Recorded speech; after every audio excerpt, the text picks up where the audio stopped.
Yes,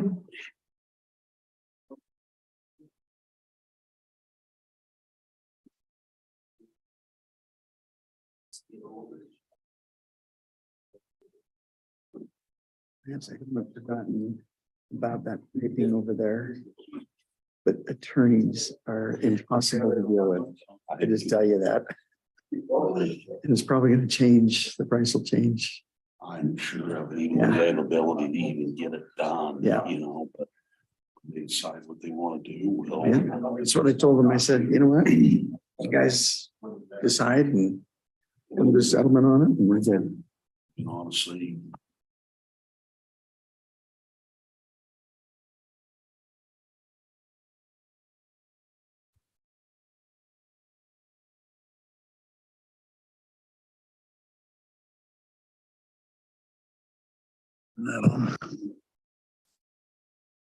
Welcome to our work meeting of the Morgan City Council, March 28th, 2023. And I'm trying to look, we have a few that are joining us on Zoom or YouTube, whatever you want to call it. And appreciate you being there for us. So I'm excited because we mainly get to hear from Gary today. So it's our annual training, combined City Council and Planning Commission. So Gary, I'll slide the whatever time you need to you.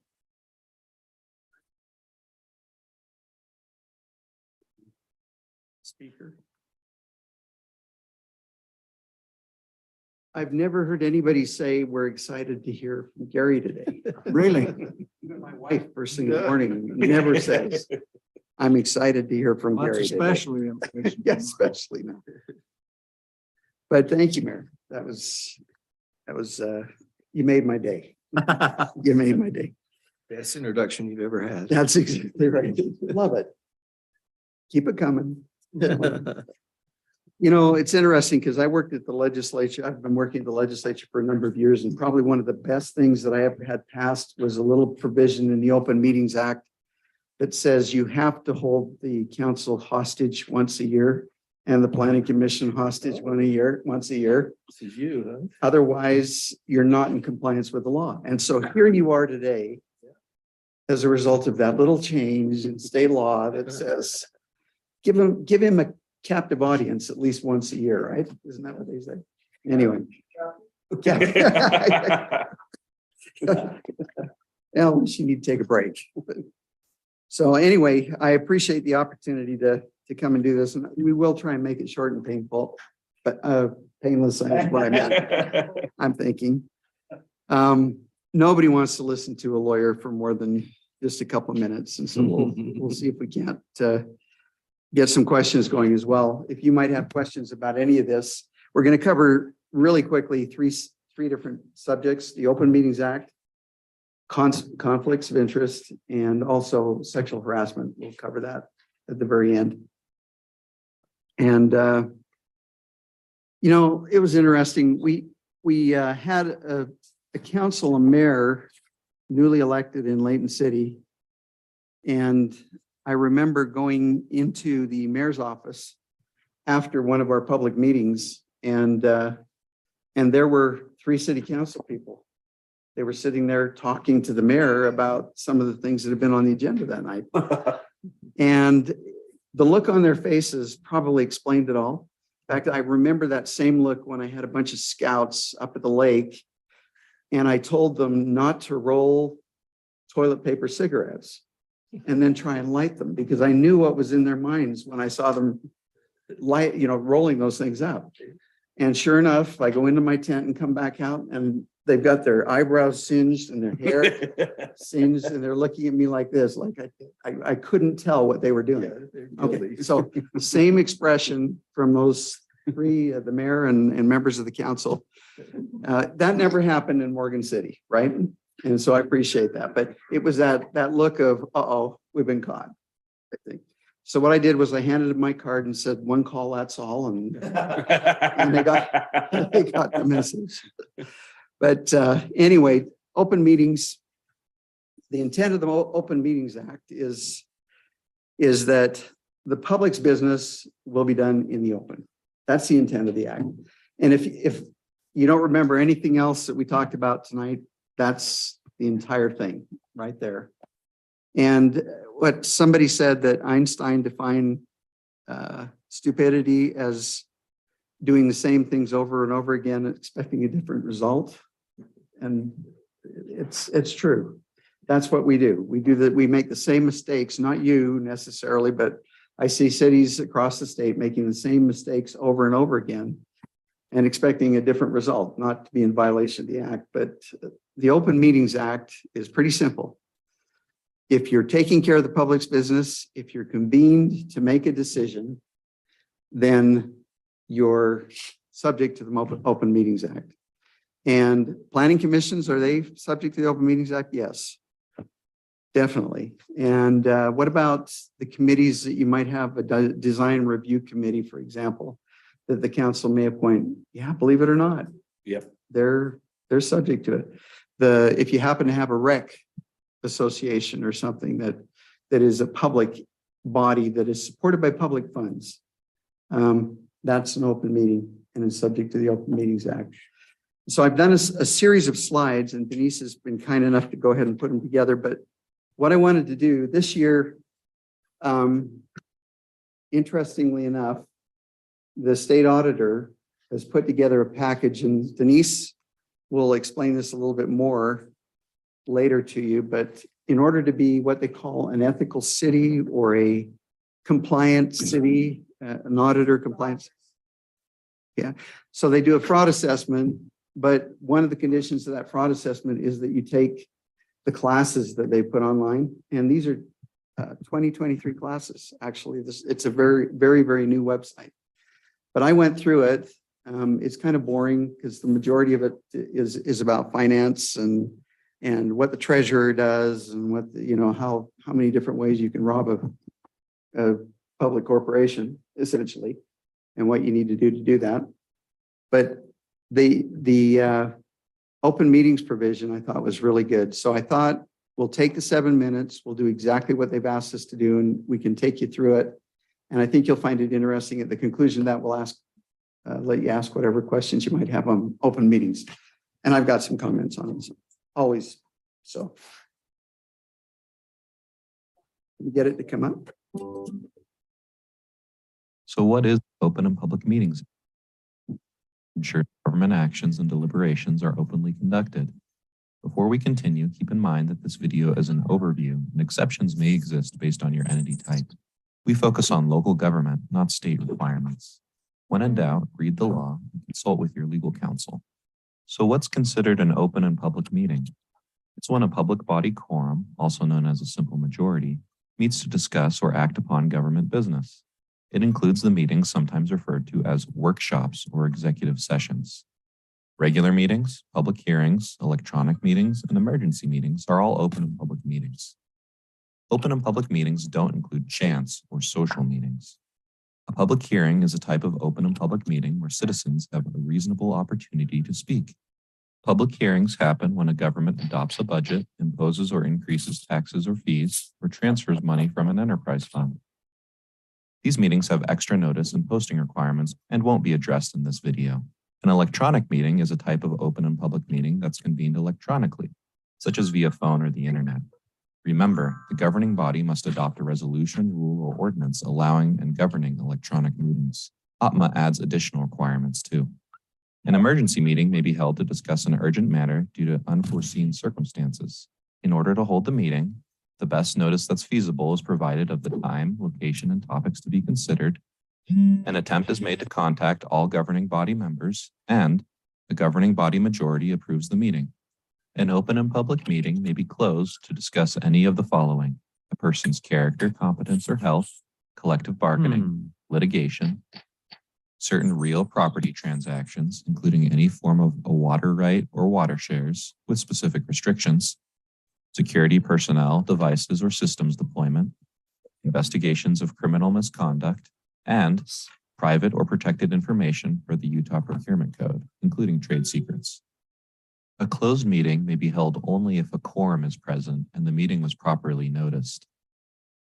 2/3 of the governing body present at the meeting need to vote yes to close a meeting. Quick math lesson. 2 divided by 3 equals 66.7%. Let's say your governing body has 5 members present at the meeting. If 3 out of 5 members vote yes, that equals 60%, which is not equal or greater than 66.7%, which means you're 1 member short and would need 4 out of 5 members to vote yes.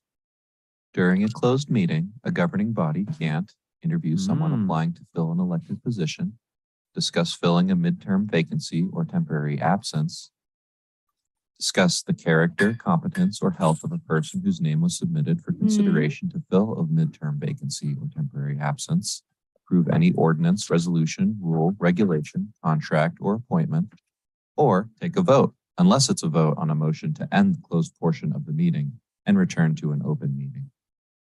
When a governing body closes a meeting, the following must be publicly announced and entered into the minutes of the open meeting at which the closed meeting was approved. The reason or reasons for holding the closed meeting, the location where the closed meeting will be held, and the vote of each member of the governing body either for or against the motion to close the meeting. If a closed meeting is discussing a person's character, competence, or health, or security personnel, devices, or systems deployment, or several other exceptions, mostly related to state bodies or project entities, no recording or minutes are required. However, the presiding member needs to sign a sworn written statement stating such. If the closed meeting is held for any other reason, a recording must be made, which includes date, time, and place of the meeting, names of members present and absent, and names of all others, except where disclosure would infringe on the confidentiality necessary to fulfill the original purpose of closing the meeting. Regular open and public meetings require 24 hours notice. The public notice includes the meeting agenda, date, time, and place. Public meeting agendas need to include reasonably specified topics to be considered, with each topic listed under a separate agenda item on the meeting agenda. The governing body may not consider a topic in an open meeting that wasn't on the agenda. If a new topic not on the agenda is raised by the public during an open meeting, the governing body may discuss the topic. However, final action may not be taken on the new topic during that meeting. Additionally, entities holding regular meetings scheduled in advance over the course of the year need to provide annual notice of the entire year's meeting schedule. The notice must include date, time, and place for each meeting. Notice is posted at the entity's principal office, or if the entity doesn't have a main office, at the building where the meeting will be held, and the Utah Public Notice website. Typically, posting on the Public Notice website is done by the records officer, recorder, or clerk. However, it's the governing body's responsibility to ensure notice is provided. State Archives has prepared a training manual and quick guide for owners and posters, as well as training videos that can be accessed at their website, archives.utah.gov. Written minutes and a recording are kept of all open meetings, with few exceptions. Written minutes include the date, time, and place of the meeting, the names of members present and absent, the substance of all matters, names of citizens providing comments, the substance of the comments provided, any information a body member requests be entered into the minutes or recording, and a record by individual member of each vote taken. A body with elected members must record each vote in list format by category for each action taken by a member, including yes votes, no votes, and absent members next to each member's name. A recording must be a complete and unedited record of all open portions of the meeting from beginning to end, and be labeled with the meeting date, time, and place. All or any part of an open meeting may be independently recorded by any person in attendance if the recording does not interfere with the conduct of the meeting. Pending minutes means written minutes of an open meeting in draft form subject to change before being approved by the public body that held the open meeting. Pending minutes must contain a clear indication, such as a draft or pending watermark, that the governing body hasn't yet approved the minutes and that the minutes are subject to change until the public body approves them. Approved minutes means written minutes of an open meeting approved by the public body that held the open meeting. Entities must establish and implement procedures for the public body's approval of written minutes. Public meeting pending minutes, approved minutes, and recordings for public records under GRAMA. Any individual who publicly presents information relating to an item on the public body's meeting agenda must provide a copy of the information for inclusion in the public record. Make pending minutes available to the public within 30 days. Within 3 business days after approving written minutes of an open meeting, make approved minutes and any public materials available at the Utah Public Notice website, the entity's primary office, and the entity's website. Within 3 business days after holding an open meeting, make an audio recording of the open meeting available to the public for listening.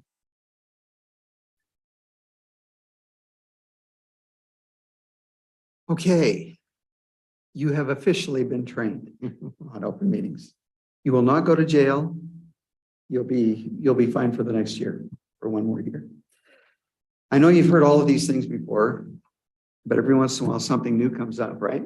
And the most important thing to remember is that in order for you to be in violation of the Open Meetings Act, you have to knowingly violate the act.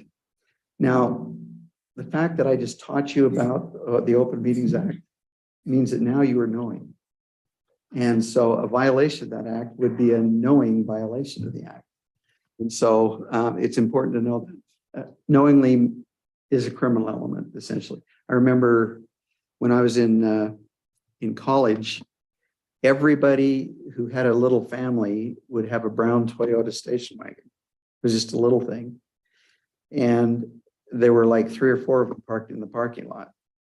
And one Friday evening, I went out and I jumped in the station wagon and I took off to get a movie.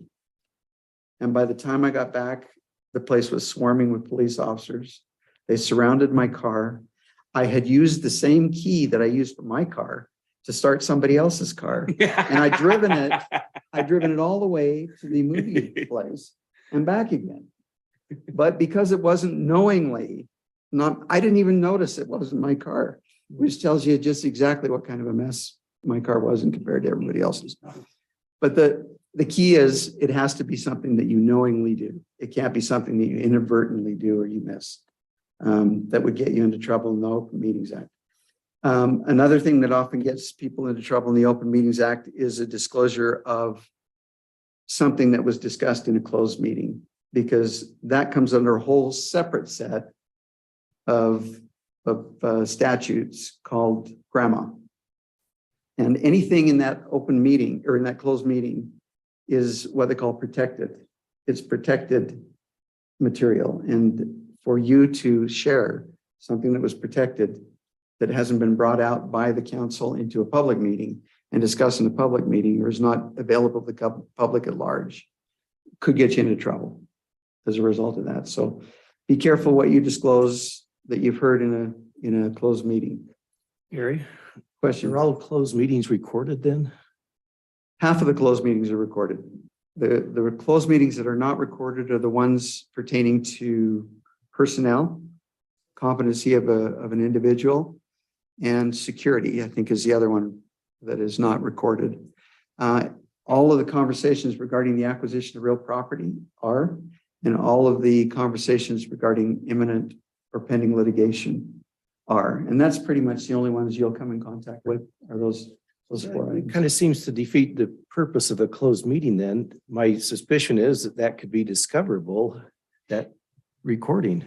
So that recording could be discoverable, but it would have to be done by a judge. And usually it's done in camera. In other words, in the chambers. If that is a critical piece of the case, it could be disclosed at that time. Okay. So what would the press want to know, closed meeting concerning litigation? For example, they would have to be located to the judge to be able to do that. That's correct. Right? Yeah, and it would have to be a compelling reason for getting that. In other words, somebody who's going to die if they didn't get the contents of that thing. Yeah, they could not just get it just because They want it to was a record that they wanted to get on a particular person or situation. Good questions. Yeah. The other issue is, can planning commissions ever have closed meetings? There's a question that came up. Can they close the meeting and say, let's go into the back room, let's deliberate over whether or not They can't do that I'd one. say they can't do that? Yeah. And the reason is there's nothing in state law that says they can't, but if you take a look at the reasons for a closed meeting, yeah, There exactly would be right. no reason There's, that they'd need to. yeah, there's no reason. That's the governing body making the decisions that call for the closed meeting, Yeah. where planning commission is making reference to the governing body. They make a recommendation to the government body, so it seems more reasonable that that all ought to be done in the open, right? And Denise, you know, I searched the internet for just one cartoon or something funny about open meetings. And I think I only found one thing. There you go. All those in favor of That's what good. was discussed by email thread and an email thread and at Larry's son's birthday party, say That's a aye. good one. That was really hard to find, by the way, just so you know, they don't have very many funny open meetings items. How about one other question, maybe Xpark communications? Those are communications that are outside of the council meeting. You're at the grocery store and somebody who wants their property rezoned, because without their property being rezoned, they will never be able to reap the benefits of their entire retirement, because that parcel was their entire retirement. And so they come up and they talk to the mayor and they start chatting with the mayor about it. And the mayor's listening to them. And then a council member comes up and happens to hear the conversation. And then another council member comes up and hears about the conversation. You getting close? Yeah, I would, yeah, at that point, I'd be saying, you know what? Well, typically, if somebody does that to me, I'm like, you know what? Come before the city council, bring this up so that they can all hear it instead of just A me. lot of people talk to you one-on-one, Right. Yeah. which is fine. Yeah. Have any of you been caught in the back of a church from time to Yeah. time with somebody that says, hey, you know, what about my project over there? Or what about somebody else building a project right next to my property? Yeah, you do. But You do. that's the best answer to the question is, you know, the rest of the council is going to have to make a decision on this. It's really more appropriate for the entire council to be able to hear what you got to say about this. I mean, I agree, you know, that it ought to be brought to our attention, these things, but I'd like you to let the whole council know. Now, what if they just keep jabbing? Tell them dinner's I gotta go.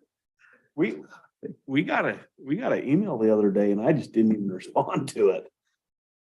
I don't know if it was just me or somebody, but we got an email about a similar thing. So I just didn't even respond because I'm like, I don't want to go down that road.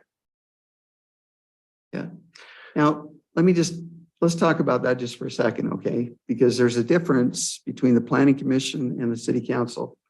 Because quite frankly, the city council, you guys were elected to listen to people, right? And so a lot of times to shut somebody down or whatever is offensive to whoever it is Oh. that you're talking to. But the way that Eric talked about handling it is the best way to handle it. The other way to handle it is if they keep yapping at you and keep accosting, to bring it to the council and let them know who you talked to and what you talked about. That's the other solution to the problem. But to shut you down as elected officials and say you can't ever talk to anybody about decisions you're making here, that would almost be contrary to the reason you're elected. You know, you need to listen to that, but it's important that everybody have the opportunity of listening to it. And that's priority number one, is to get that information to everybody. So, Barry, I guess it's a question. So, as council, we have an issue pretty controversial, or, you know, we're not really sure. Is it ethical for me, for example, to go to Jeffrey one-on-one and say, Jeffrey, what's your spin on this? Mhm. Go to Eric one-on-one and say, Eric, what's your spin on this? What's your thoughts? And Dave, what's your thoughts? One-on-one. Is that? You know, So outside of the meeting itself, I'm just kind of picking other brains. That's a great question. Is Tony. that ethical? Is it We should be doing, is it, So you should probably discuss it. you know where the line is, right? It's that if there's a body convened to do that business. Now the question is, are you comfortable with that? Are you comfortable with talking to somebody else about an issue that you're going to make a decision about? And if so, how do you handle it with the council? The two of you handle it with the council. The principles, I think, still the same, and that is that, you know, if you can talk about those things in the meeting, that's the best place to talk about them.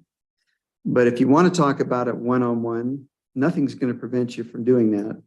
But probably wouldn't be bad to say, you know, Jeff and I were talking the other day about this, and these are our thoughts. This is my thought that I expressed to him at that time. That's the best way to do it. If you can't get out of a direct conversation, you know, that if you feel comfortable in talking about that. That's just the nature of the legislative body, and that's what you are. You're a legislative body. So Gary, in our form of government, the mayor doesn't have a vote in legislative sense. Can he behave or act differently? In other words, can he have those conversations and not worry about, let me take it to the council? You know, the interesting thing is the mayor is quote unquote the unbiased member of the council. He's the one that can draw everybody together, pull them together, and give leadership to those issues. So I don't see a problem with the mayor talking to members of the council on a one-on-one basis about any issue that the mayor sees fit to talk about. He's different. He can only vote in the event of a tie and in the event of taking away the powers of the mayor or giving those powers to a city manager. Those are the two instances that the mayor can vote. So now, can I just shift gears a little bit to the planning commission? Other than one more question. Let's talk about the planning commission. Mayor? Why does Mayor Little, I'm going to defer to his past designation, why does he have to use the mic? Ah, there you go. Yep. Another teaching moment. The one twist in that may have happened in the past is for a mayor to talk one-on-one with one person and talk one-on-one with another person and trying to convince the people that are built to feel in this way when they really weren't. Yes. So if you're having a conversation, be honest with each other. Don't as a mayor trying to convince others this is what everybody else is going to do, so you need to follow along. So Honest conversation is good, but don't convince people of other things. the mayor is to be an unbiased mediator between all members of the council and the community. And you have that opportunity because you don't vote. So. So a comment, if we talk about something in a council meeting and I'm curious to see where it went, what are we doing about it? And so I can reach out at that point and ask just simply, are you in favor of what we discussed? Or are we just going to let it go into the paperwork? Are we going to pursue this? And I could talk to each one. Individually. Each individual council member? Yeah, you Yeah. could. I wouldn't get three of them together like the three in Layton that were with the mayor at the time. Yeah, okay. Yeah. So a new mayor not being in government, and Eric's talking probably about my email that I just sent out and said, anybody got any comments on what we talked about? Mhm. Because I'm curious to know if a resident or somebody interested in a project that they come to the city council and they address the city council, that it can just die. I mean, nothing can be done about it. And I like to see if people are how they're to it. So what I'm saying is if that's a curiosity of a council member or a mayor, they have the ability to talk one-on-one. Mhm. Or if there's, say you go to the same church and there's two of you there, it's possible to do it that way, but without trying to, as Ray said, persuade, just a curiosity, how do you stand on this? So with your email and would maybe report to Gary, I think Ty answered it well. He said, to avoid a public meeting, each of you direct your comments to the mayor individually. So that we weren't having a discussion electronically with more than three or more of And us. you can do that. So that was the next point I was going to make, is that if you were to draw them all together and have them all texting and emailing you and getting their opinions on it, and you're essentially holding a meeting. You're convening a meeting to discuss something that you're going to have to make a decision on. Well, lesson learned by a mayor, but also, You didn't do anything wrong. No, He didn't do anything wrong. not at all. well, So. no, it's sort of, I pose I'm, a question, and that's just a reminder, as long as everybody responds individually, yeah, perfect. But not a group response, right? Right. right. Yeah, if you got them all on We're on. group text, Mhm, Yeah. mhm. that's, Well, it either made everybody not want to respond. Nobody responded. Nobody responded. I didn't. Nobody. So that's what I'm saying is a mistake made by me in sending it out on a group text, but individually, nobody responded to me. And the curiosity from my point was, where do we go from here? So I understand now. yeah, on an individual basis, it wouldn't be bad to reach Call us out. and ask us each individually what we thought. Yeah, I mean, that's a thought too, Steve, just send individual text or messages to the council and That's say, it. what's your thoughts? What's your opinion? The key is that word convened. So to convene the council is bringing them together for the purpose of discussing an issue that you're going to have to make a decision on. That's, My understanding to that question that I proposed is if the council wants to pursue that, then I can put it on the agenda. perfect. If there's no response, I just let it die. He can put it on the agenda anyway, Yep. can't he? You Because you can put, you don't need our blessing on it. you are the master of the agenda, believe it or not. Yeah, you You don't, can put whatever you wish on the agenda and yeah. the council can ask you to put whatever you need. Mayor, if I- Sure. Just like we talked about in my office, though, is on that particular situation, if you have the confidence, if you just come to me and say, I've talked to everybody and this is, would like to pursue it, we can go do all the prep work before we even put it on. Right? It's just a matter of knowing what the priorities are. So we talked about it, someone made a public comment. And I let the mayor know that's his role. And magic of a mayor is just say, okay, we've heard public comment. We do a little straw poll every once in a while in a public meeting, but we don't take a vote on it, right? But then if you're like, hey, I'm confident, I've talked to so-and-so that this is something that we're interested in doing. And you can come back to me and we can actually come back to council with a proposal instead of having too many, An interest, yeah, instead of, because different yeah, opinions. because the point is if you bring it back to council without any actionable item, then it doesn't really make. Yeah. Right. Because you only make decisions in the public meeting. So you and I would work together on a proposal. Where I'd say, this is what I have so far. You say, yeah, I like it, but I kind of feel like a couple of other council members feel like this part of it's important or whatnot. And so that's kind of the magic of you facilitating priorities, and just bringing it. And then my role is to work that into the, how much staff time, who do we involve? You know what I mean? Yeah. And everything else we have going on and then we bring it back either through planning commission or just straight back.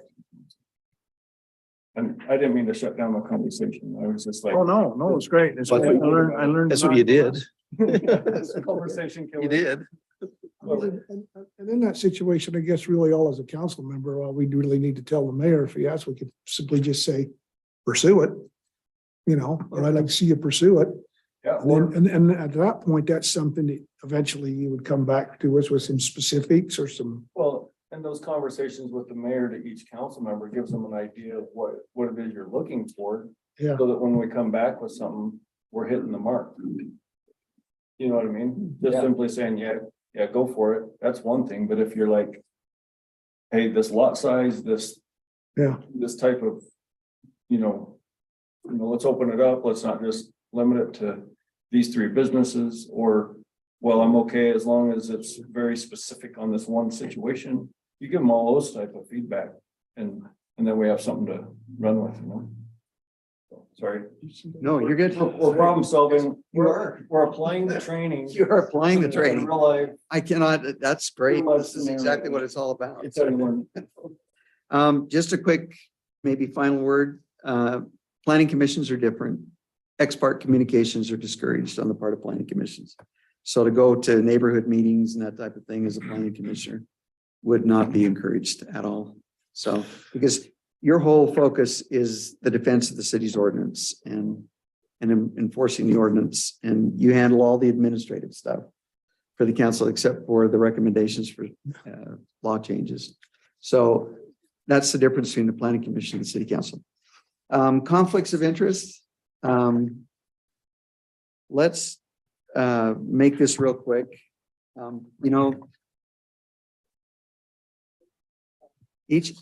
Each of you have a conflicts of interest form, and there are about 4 different situations where you get in trouble on conflicts of interest. If you're in the state of Utah, conflicts of interest are self-interest. And generally, they involve a pecuniary interest or some type of benefit, financial most of the time, but it could be property, it could be a gift, it could be just about whatever, but there's some type of benefit to you or a family member as a result of your position that you have with the city. And there are about 4 situations. 1, if you do business with the city. 2, if you support somebody that does business with the city. 3, if you own a business in the city that is regulated by the city. And 4, if you or a family member take advantage of the position that you have on the city council or the planning commission in order to get a favor of some sort, in order to get a great illustration. Can I use the illustration of Mayor and I? Do you mind? Okay. So we're sitting down at Taggart's, which is one of my favorite joints. And we're sitting at Taggart's, we're having lunch together, and on the back of a napkin, the mayor goes and we're discussing the subdivision application. It's just between the 3 of us. And the next thing you know, and tell me if I get the facts wrong, but the next thing you know, because I'm old, but the waitress comes to the table and says, your meals have been paid for. And we're going, how did that happen? And then we thought of the 2 guys that just passed that said hi on the way out, and they were both past students of the mayor's. And because they love this guy, they paid for his meal. And it just so happened that the subdivision we were working on was their subdivision. And I'm looking at it, I'm going, and Ty about leapt across the table to try and catch him before they got out. I tried to get out the door. I'm just I heard you laugh. So you didn't have to pay.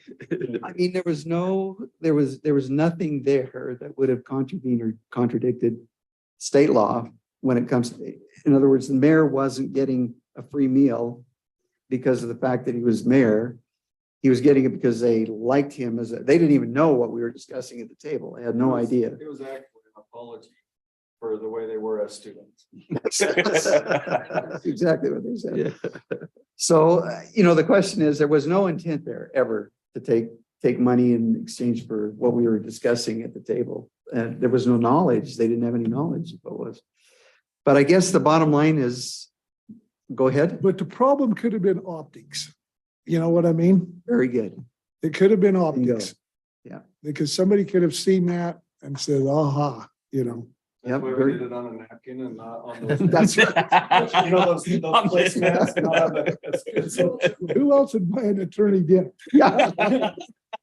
No, but I mean, Well, as an attorney, they knew he was a teacher. But- They knew he was city but it manager. have, just, for me, it just has to do with optics. How does it look?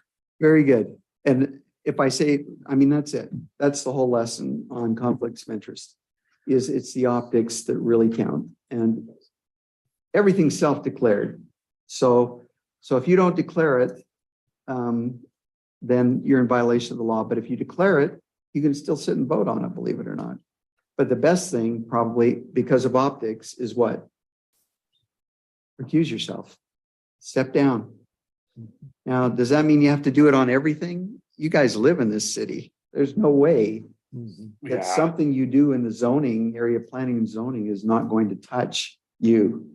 And I mean, even if you approve a commercial business downtown, it's going to affect you. It's going to affect traffic. It's going to affect the school kids going to school, that type of thing. So no, those aren't the things we're talking about. What we're talking about is somebody buys you a trailer for the cars that you show at shows, and he's a contractor that does business with the city, and he just would like to donate that to you for your cars, that take the show. Actual case.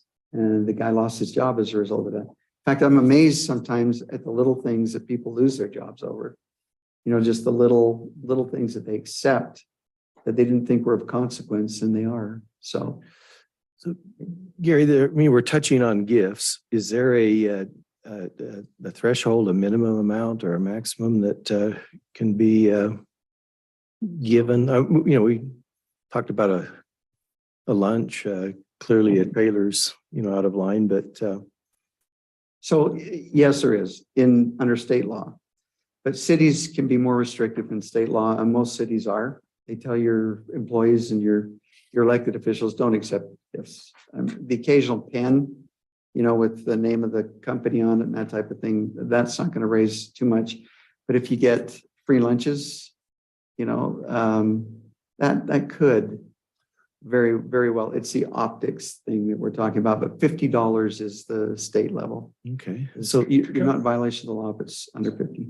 Can I give a personal example? What's happened to me on city council? And I'm certainly not telling you my compass points true north all the time, or I'm not patting myself on the back. We were in the discussion concerning a subdivision, and it was kind of ongoing. We got a phone call one day, and it was from a real estate agent. I know the individual, but we're not buddy. You know what I mean? We're not close friends by any means. And he invites me to lunch. So, I have a little ding go in the back of my head that, okay, this doesn't, I assume there's one reason he's inviting me for lunch here, because I think I know what it is. He'd like to see the subdivision through. He'd love to sell some lots.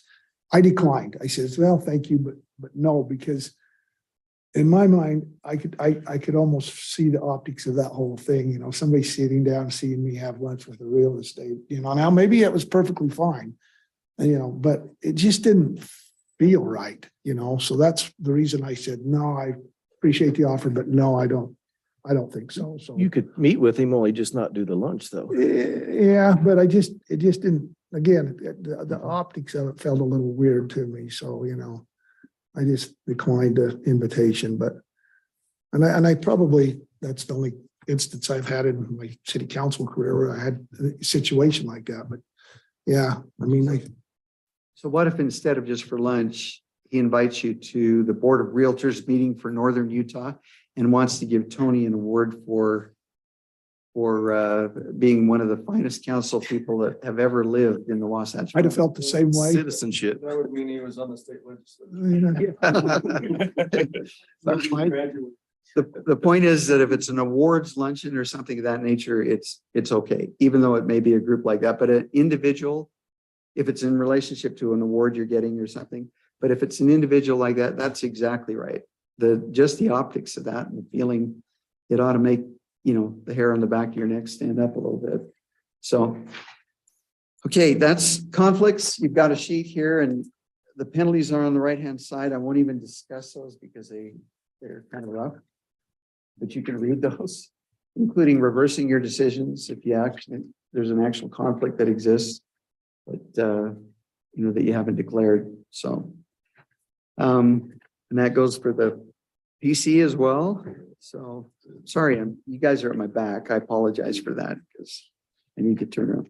The last item is just sexual harassment. And there are two types of sexual harassment. And then there's a third that I want to talk to you about particularly. Number one is the quid pro quo, where somebody of authority has somebody under them and they require sexual favors in order for them to advance or receive a benefit from the company. And it doesn't matter if it is a customer that comes to the city or it's a customer employee situation, but generally it has to be a supervisor or somebody over that person who has the power to either make their life good or not make their life good. And so that's quid pro quo. That's your newscasters. That's your, what's his name?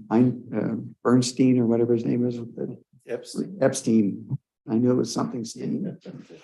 But anyway, those, and you look at the size of the settlements on those, they were millions of dollars. And out of all the settlements we make, sexual harassment is the biggest. The trust pays out. That along with land use are the two biggest. So the other one, second one is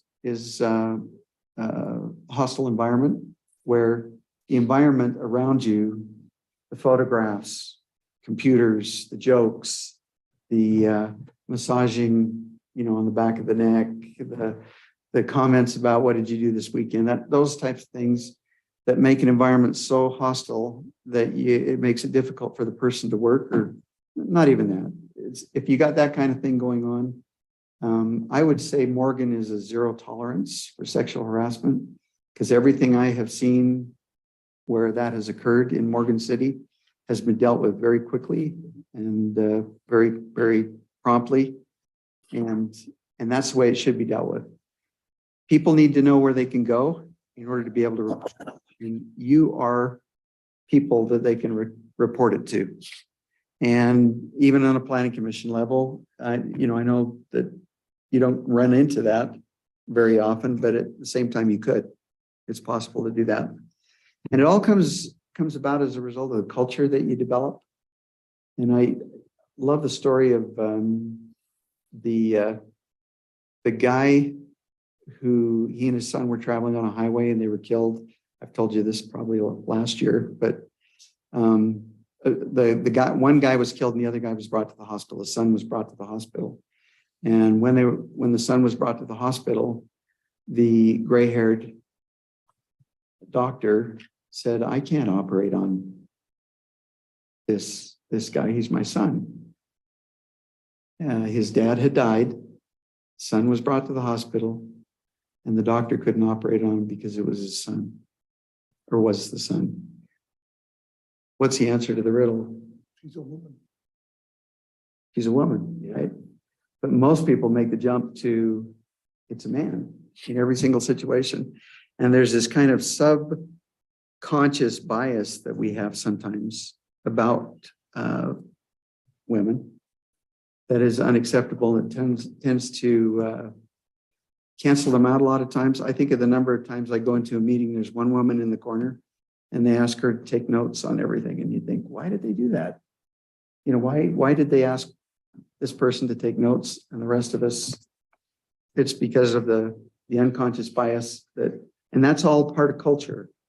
And the nice thing about Morgan is if that's spotted, it's stopped.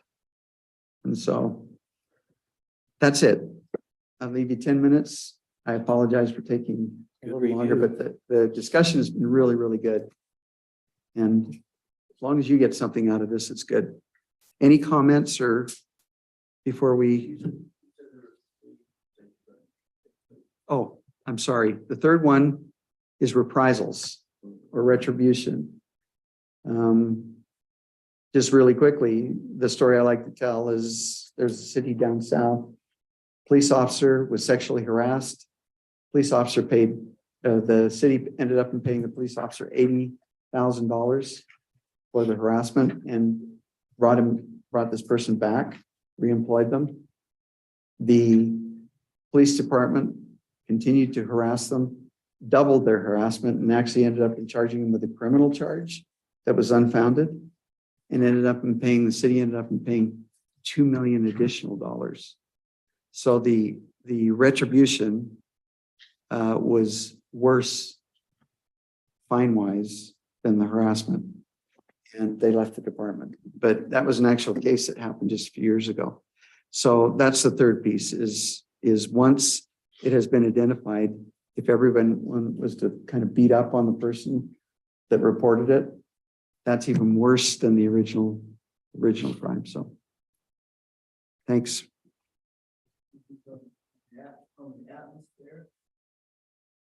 That had to do with the intent. The intent has to do with the perception Very good. of the person. You may not have intended anything, but someone else perceived that you did. It's the perception that wins out, not the intent. Knew or should have known. So.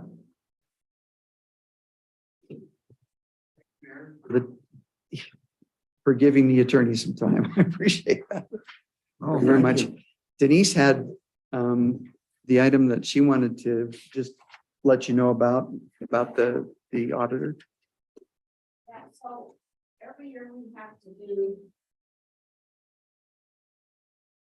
Every year we have to do the fraud risk assessment, and one of the questions that we have to answer is, has all the governing body members completed the entity-specific training? And it's out there on the state auditor's website where we went and got this training. And so if there's one specific to either one of the city council or the planning commission, just do the training and then send me your certificate or else an email stating that you've completed it so I can put it in my file. It says it's the introductory training for municipal officials for cities and towns. And I've given you the website to go do it. You have to do it within 4 years of being appointed or elected. And I've got some of yours, but if you've done it and then you've been reelected, you have to do it again within 4 years. And so if you're on the planning commission and you're new, within 4 years, you need to go out and do this training. And like Gary said, it may not seem like it is for you, but the state auditor requires it. So, and then we get a higher point rate for our assessment. Do you know who's done it, Denise? What? Do you know who's done it? Do you have a record of who's done it or doesn't? Okay. Okay. Yeah. I'm like, I think I did that. Let me know if I need to.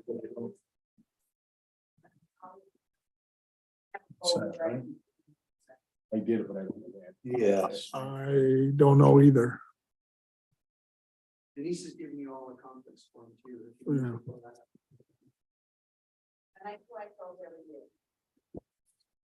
The planning commission, I need to have you fill out the conflict of interest form. Don't you need? I'll give it to even- Teresa for your next meeting and then return it to me. Put on mine, but-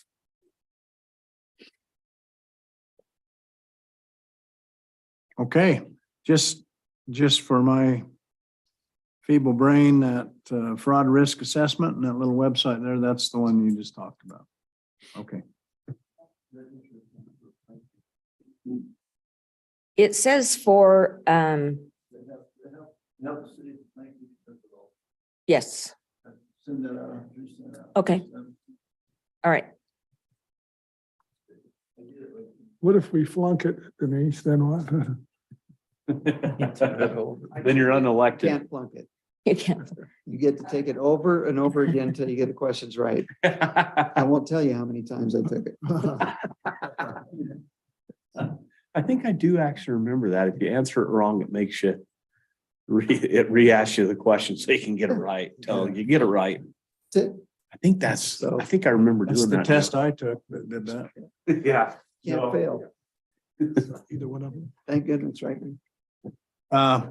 Thank you, Gary. Thank you, Rick. It was good information.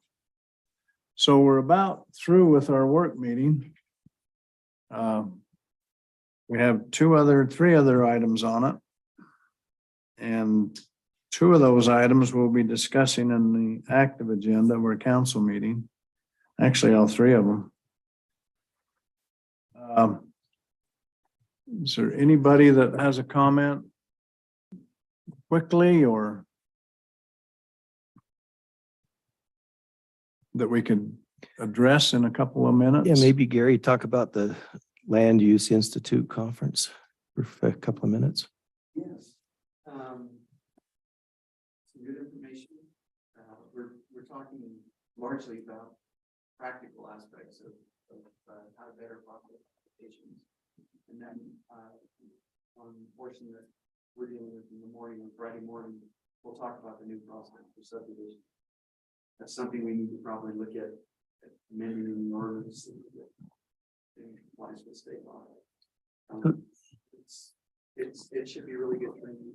So I have a question on that, is if they have a dinner or lunch and you're there with your group, you shouldn't sit by each other, correct?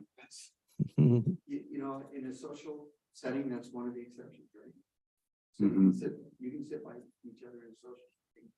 You know, if you were to go to a barbecue, there's nothing to prohibit you, Mayor, every year from having a barbecue and inviting the council to barbecue. It's what you talk about and what you decide that barbecue makes a difference. And the same thing is true with this. That's a great one. So it's not the optics of it. Not when you're dealing with social. Okay. That's- The optics of a conference. Yeah. Are everybody. Yeah. That's not, you didn't single yourselves out, you didn't. Like just carve out, you know what I mean, that You didn't go over in the corner and have a meeting. you're over there for training. As long as you're out in the open, sitting at the tables that are there, then you're probably fine. But as soon as, if we all took off and went to the corner of the room, the optics of it would look like we're having a. I'll end up in the restroom at the same time. Gary, will all sessions have a Zoom function? They should. Okay, I and- know Craig's got it set up. Are you teaching any of them? One of them on Friday morning and then Friday last session, Friday afternoon. And both of those. Besides yours, are there any other sessions that we should zero in on? In other words, do we need to, are we expected to attend two days worth? Or is there a particular item or subject that, okay, Thursday's more theoretical and so what I can do is I can, you know, the ones I think are really valuable. that'd be helpful. Okay. Yeah, that would be specific to the council. Reminder though, whether you attend in person or by Zoom virtually, you have to register. So, Is there a fee to do that? no, they're free. And the information's in the very back of your packet, today. Will they send me a box lunch? Yeah. Okay. Like personally thank everybody that's attended from the planning commission. Appreciate your diligence in our city and keeping things straight. So we will, do I adjourn this meeting? Ray? One question, I know there's some indication that the planning commission needs to have so many hours of training throughout the year. Is that true for the city council as well, Gary? If so, this would count for the required training. Yes. The city council supposed to have that training too. Okay, so. You planning, okay. So planning commission, it would help if everybody went or attended to give them credit towards the training that's required. Yeah, we could probably send it out. to the commission. Is that all right? It's been sent out.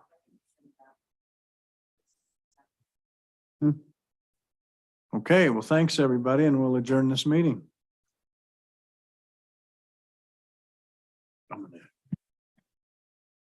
Looks pretty good, actually, but cleared out a shape. Looks like a pretty insightful, but I thought it was in Salt Lake. That way I can see better instead of trying to do one of those. I didn't realize it was in St. George. They should have put it in.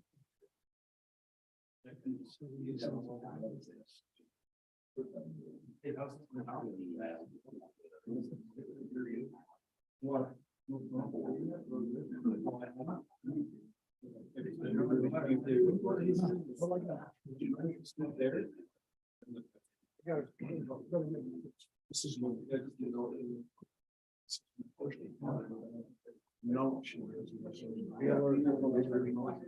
I bet you're perfect. I bet you're perfect. Yeah, you don't have to read binder. The problem is, what we're discussing tonight, I read through everything and I'm still a little confused. Yes. I've been through a class. I'm not really sure I understand. I'm not sure. I don't know. The concept, I understand. It's a concept. That other one's got so much garbage. I see you made a comment. Please try and bring it to us. Clean up a little bit. I don't know. There's a lot of stuff that get done. Mass.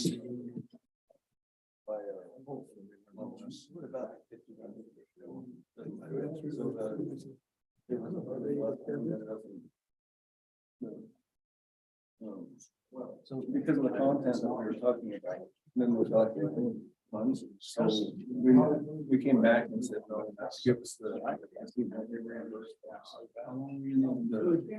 Suppose there is less conflict in the.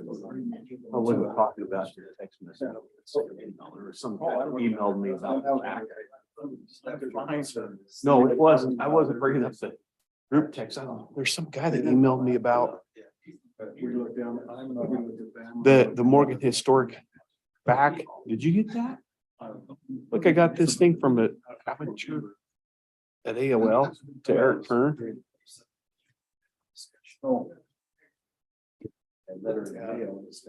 I just didn't respond to them. Like, you said, I got that.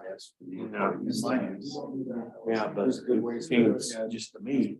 It's like. Yeah. Yeah, I'm like, I'm not meeting with that person.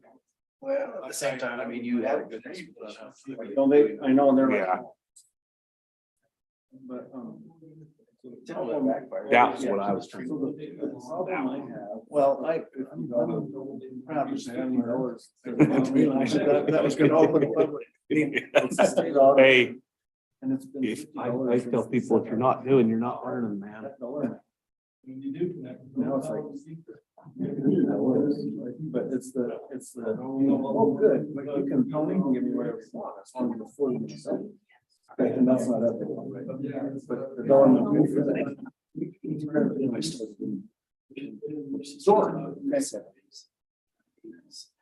I would do the pledge for you.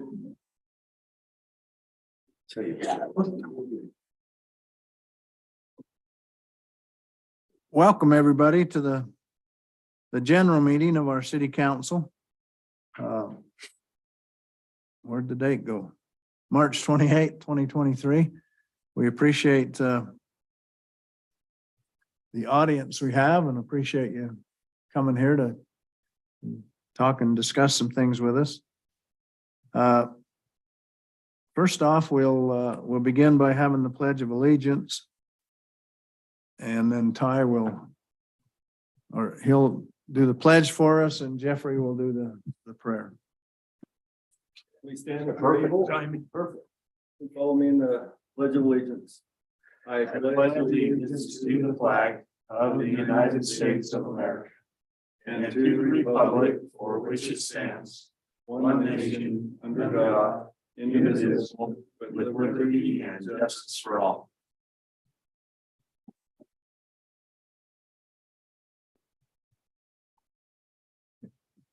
Our Father in heaven, we're grateful for this beautiful spring day here in Morgan and the opportunity we have to meet in the Morgan City Council chambers to discuss the needs and the affairs and the opportunities that we have here in our community at this time. And please help us that we'll be able to have clear minds and use good judgment in making decisions that will be in the best interest of our community today and into the future. We are so thankful for all that thou hast blessed us with, and especially for this city that we have, and help us as we're moving into this springtime, that we'll be able to make decisions necessary and that the community will be protected and blessed as we're worrying about flooding at this time, that we'll be able to be there to support and help one another if and when tragedies may occur. We're grateful for the community that we have, and we ask a blessing to be upon those that are protecting our rights and our families, and let them know of our support for their efforts. And we say these things in the name of Jesus Christ. Amen. Amen. Thank you. Do I have a motion to approve of the meeting's agenda? So moved. Seconded. Okay. Dave delivered a motion to approve of this meeting's agenda, and Tony seconded. All in favor? Aye. Any opposed? Okay, Denise, that was unanimous. On item 2, city council meetings, minutes, March 14th, 2023, and the warrants for 03/10/23 through 03/24/23. Is there any discussion or corrections or anything? One question. Okay. Maybe directed to Ty. Here's I think it's on page 1, a 25% stage deposit for $12,000. Astra Stages. So, if you remember, we have the Rural Opportunities Grant. One of the line items was for, event support. We were gonna get a box trailer.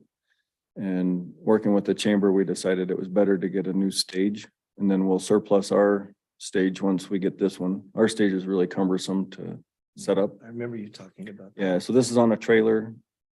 It's all self-contained, has a roof, and in order to get one built, we had to put a 25% deposit down, and then we're on the list for August. We won't get delivery till August. And then we'll just go pick it up and pay the rest then. So you'll see another invoice. And if you remember on that grant, we've actually already received, I can't remember, it's 405,000 of it. I think it was about 405,000 of it. Then we have a couple years, 2 years to spend it, and then we get reimbursed the last 10%. So Trailers contained so you can house it outside. yeah, as a cover, we're gonna eventually figure out a way to get it inside, because the cover is only good for 4 or 5 years.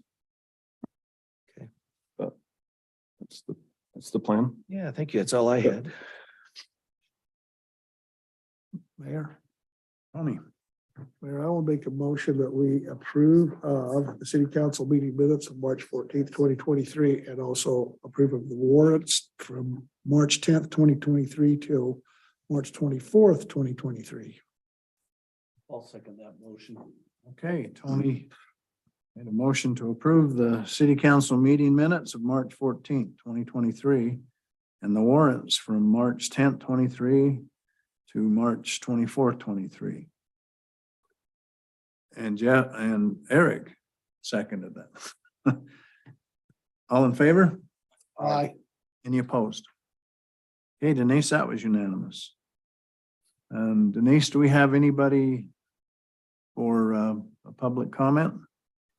Okay. Let's move on to the active agenda and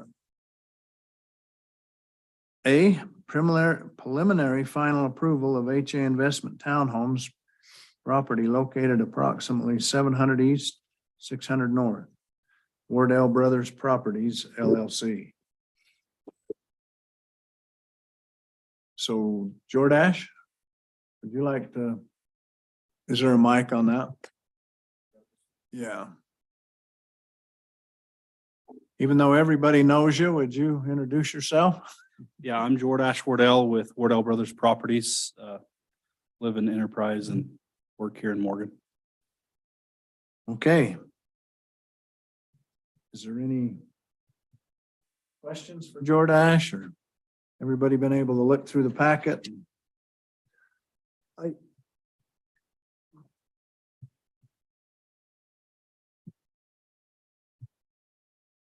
Mayor, Yes. so, yeah, I have just a few questions, and what I did is I was unable to attend the planning meeting last week. I think Dave was there, but, and maybe, so as I looked at the minutes on this, I noticed that there's some of the discussion in the planning meeting. There's a paragraph here that says, there are a few engineering items such as record of survey, long-term stormwater management, property lease agreement, record with county sensitive lands district, and a few engineering details. Have all of these things been taken care of, Jordash, do you know? So yes, I have, the answer is no, but there are many things that we can't do until the project is approved. So I have that list here from Matt Harvickson, the city engineer, and it's some of those agreements are actually on the agenda for tonight. I saw that they'll be approved tonight. They've been drafted. And then like the record of survey, including easements, all of those things are kind of a shoebox full of things that you do after you're given authorization to proceed with the project is my understanding. My next question, I guess, Gary, is counselor is directed to you. So I kept noticing in here that there was some discussion about how that it's in sensitive lands. But this agreement was signed prior to the sensitive lands agreement being in place, and so that doesn't carry any weight. Did I read that correctly, or am I mistaken? Are you on the right project? Yeah, no, that's a different. Oh, I'm on a different project. Yeah, I Okay. think that's, All right, yeah. I'm sorry, I apologize. Okay, wrong project. Wrong project. Uh-oh, that question's for that guy. Good about the apartment. Okay. I'm Like, uh-oh. be thinking of that. Tony, if I may, you're not 100% off base because this also has sensitive land and it's been redesigned to accommodate the sensitive land, this project as Yes. well. So, I think that's why I got that right, landscaping. but you packet. might have remembered before because this came up and there was, anyway, there was sensitive land on part of the property after they combined the lots, and this design accommodates for the sensitive land requirements. Let me see if I get to the right project now, because I do. Isn't that why you sent us the landscaping? Yeah, we should have. That's why that was sent to us, correct? Right, right. And so to me, when I read those emails, it kind of had addressed those topics, right? Is the way I took it. Tony, the reason why we're right now is because you're filling the work packet, because I thought we were going to be able to address this. Oh, okay. All right. Okay. All right. It's also that it's further in the council, so if you go clear to the agenda and then forward, you'll get. Okay, okay. That makes sense? It does. My bad. Sorry. I Well, was no. trying to be more. efficient, Well, I'm like Gary, I'm old. Well, that's just a pretty good sized packet.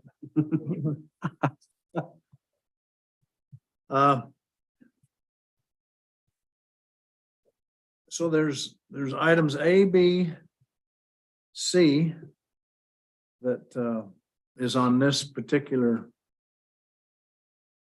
development. But Gary, we probably have to talk to about one at a time, correct? We can't blend them together.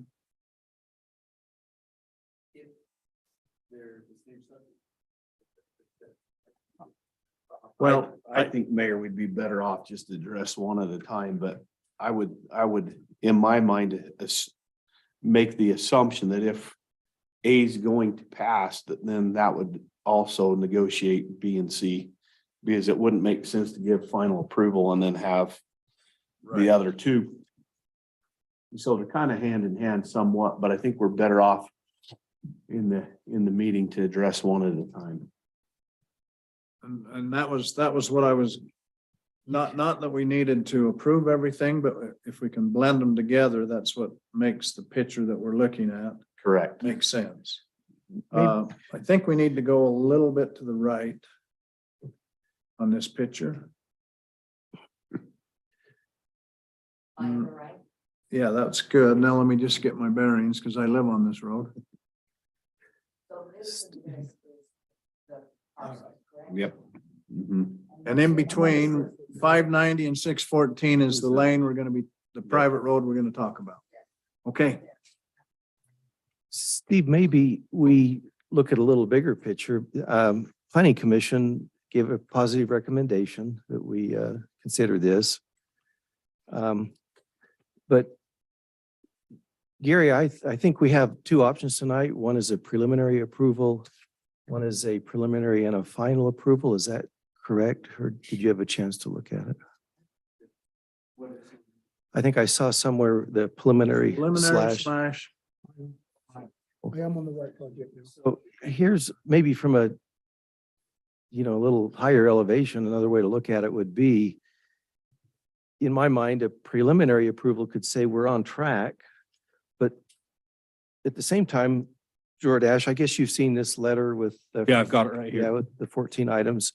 There's still some work that needs to be done. In my mind, I think a preliminary approval could say we're on track and yet we're still working on that. The final approval, I think could come if we had maybe a couple of items left, and just like you say, it makes sense to have the final before for finance, for expense or whatever, to go the rest of to finish it. And events that look like they're probably going to happen, we'd say, yeah, that's going to happen. Here's 2 or 3 that we know are going to happen. Let's go ahead with the final approval. There's a couple of, and so I'm going to suggest maybe rather than us go through every single item, all 14 of these, let's let Jordash and the engineer, and I think Jake's online with us, isn't he? He was. The city planner work through the details. And then maybe bring it back to us for final with a couple of 2 or 3 that might be left open. That way we wouldn't have to go through every single item that Jordash has probably already gone through, maybe more than once. And even in some of them, they may have some things going, but we give them that opportunity to to finish some of that. I won't say clean it up. It's just part of the process, like you say. In that light, I have 2 in particular that I would have some concern that I think deserve a little bit of attention also. Are we okay to go ahead? yes. You're okay with maybe that concept? Here's one that kind of concerned me a little bit, Jordash, and that's number 12 on the item. It talked about water pressure. Our office worked diligently to convince the property owner to obtain service from the high pressure site of the water system, but we're not successful. I think he also goes on to say that there's a minimum standard and it seems to meet that. What's going on there? I mean, why don't we want to do it? My discussion with Matt was that the line coming down off of the road going up the hill there, I can't remember the name of the road or the number, but I know it is Pence Hill because the Pences live at the top of it, but 525. the tank up there has a water line that's undersized. And so my discussion with him 6 months ago was, hey, the city wants to upsize that and bring it down and then tie it across over to the development. The walls are finished. I believe it's called Jenny Lane across that road above us. And my negotiation with Matt was that's fine. We would entertain that and maybe apply some of the money that's going to be saved through not doing fire sprinklers. Because if we did that option, we wouldn't have to do fire sprinklers. And that was where it ended. So I said, hey, Matt, let's move forward with the design as is because it does meet minimum requirements. And then if the city wants to somehow figure out a way to, because it's too far away for us to get and make it feasible. The city wants to do some type of partnership on that and where we'd contribute the amount that we'd save, not doing the extra work we're going to have to do because it does meet minimum. It's not ideal, but it does meet minimum. And so my understanding was that Matt was talking to somebody at the city about upgrading that water system, but I didn't ever know who he was talking to on the other side or where that ended up. But we didn't want to wait for that to come through before we got we didn't want that to hold our project up because it sounded like it was going to take a minute. But Mhm. for to get Okay. All right. to come in from the high pressure system above is, from my understanding, connecting the water tank wherever it is up on that hill across to the Walls development. Do you have any comment, Ty, on that? That's on our capital improvement project list, is to tie the two pressure zones together. It would be on 825 and it would come out of the Wall subdivision, but Jordache can't necessarily go through other people's property to bring the line through to their property. And so the city would have to participate. We'd have to make that a city project. And the point of when we plan on doing that is at the point that the other project on the agenda comes through. There's already a stub out, but just connecting those two, and it's some pretty steep terrain. And then we did have that project as part of that water tank grant that we applied for, but did not get. So there's just too many variables. So that's what Jordache is saying, is if he hits the minimum standard and they're ready, then go for it. But, don't wait around for the city to. So I mean, once it's all built and done and the work is done on our part, or maybe the question is, how likely is it that we'll get to that point? And then if we're to that point, what's the likelihood of connecting this to it? Is that a big deal? It wouldn't be a big deal, but they'd already have sprinklers at that point. Didn't you say you're not doing sprinklers? No, we have to do sprinklers Oh, because of the okay. minimum flow. I What I offered is, hey, if we can save the cost of sprinklers and put a hydrant in there, we would apply that towards the city's project. And That's where, and then we just can't, that's the chicken or egg part. You can't Mhm. Right, that's, prove it without sprinkler pending a future. okay. So it can tie together. That project will actually give fire flow to everybody on that hill. Well, with sprinklers though, you don't, It wouldn't. I mean, it's a moot deal and at that point. I guess our hope is if we get approval, which we hope to get in the next little while, we would build the site out and stub the water line in from the bottom. And then we're probably not going to build any buildings up there till next spring, because it'll take us the rest of this season to get the site improved. And if there's something that we're going to come up, then we would be out the cost of the pipe running it up the road from 700 East, but we would make that change to tie in from the top if there were Mhm. plans to bring it in, and we could make the timing work. Good. I mean, I appreciate the explanation. Another one that the engineer had a little bit of heartache with was the parking slope, and you probably don't have a lot of wiggle room on that one. The slope of the parking stalls, I guess, is what he was talking. He said it, again, he mentioned it met the minimum standards. Okay, but Yes, not ideal. so as part of the city code, you have to have 2 stalls per tenant, and then for every 6 or 7 tenants, you have to have a guest. So we have like 12 extra stalls up there, and there are about 3 or 4 going up that hill that are not ideal, meaning if you were to pull up and park in them and your kid, like my kid, jumps out and opens the door, it'd probably ding the car below you. And it's not ideal to crawl out when you're parked a little bit on a slope, but it does meet code. So it's not ideal, but Okay. Last comment I'd have would be the geologic study. It seemed like the study fell short of endorsing the project, and Jake Young, our planner, made a comment on that it needed to have a say one way or the other whether it's doable. Jake, any comment on your part first? Yes, good evening, City Council. Good to be with you. Are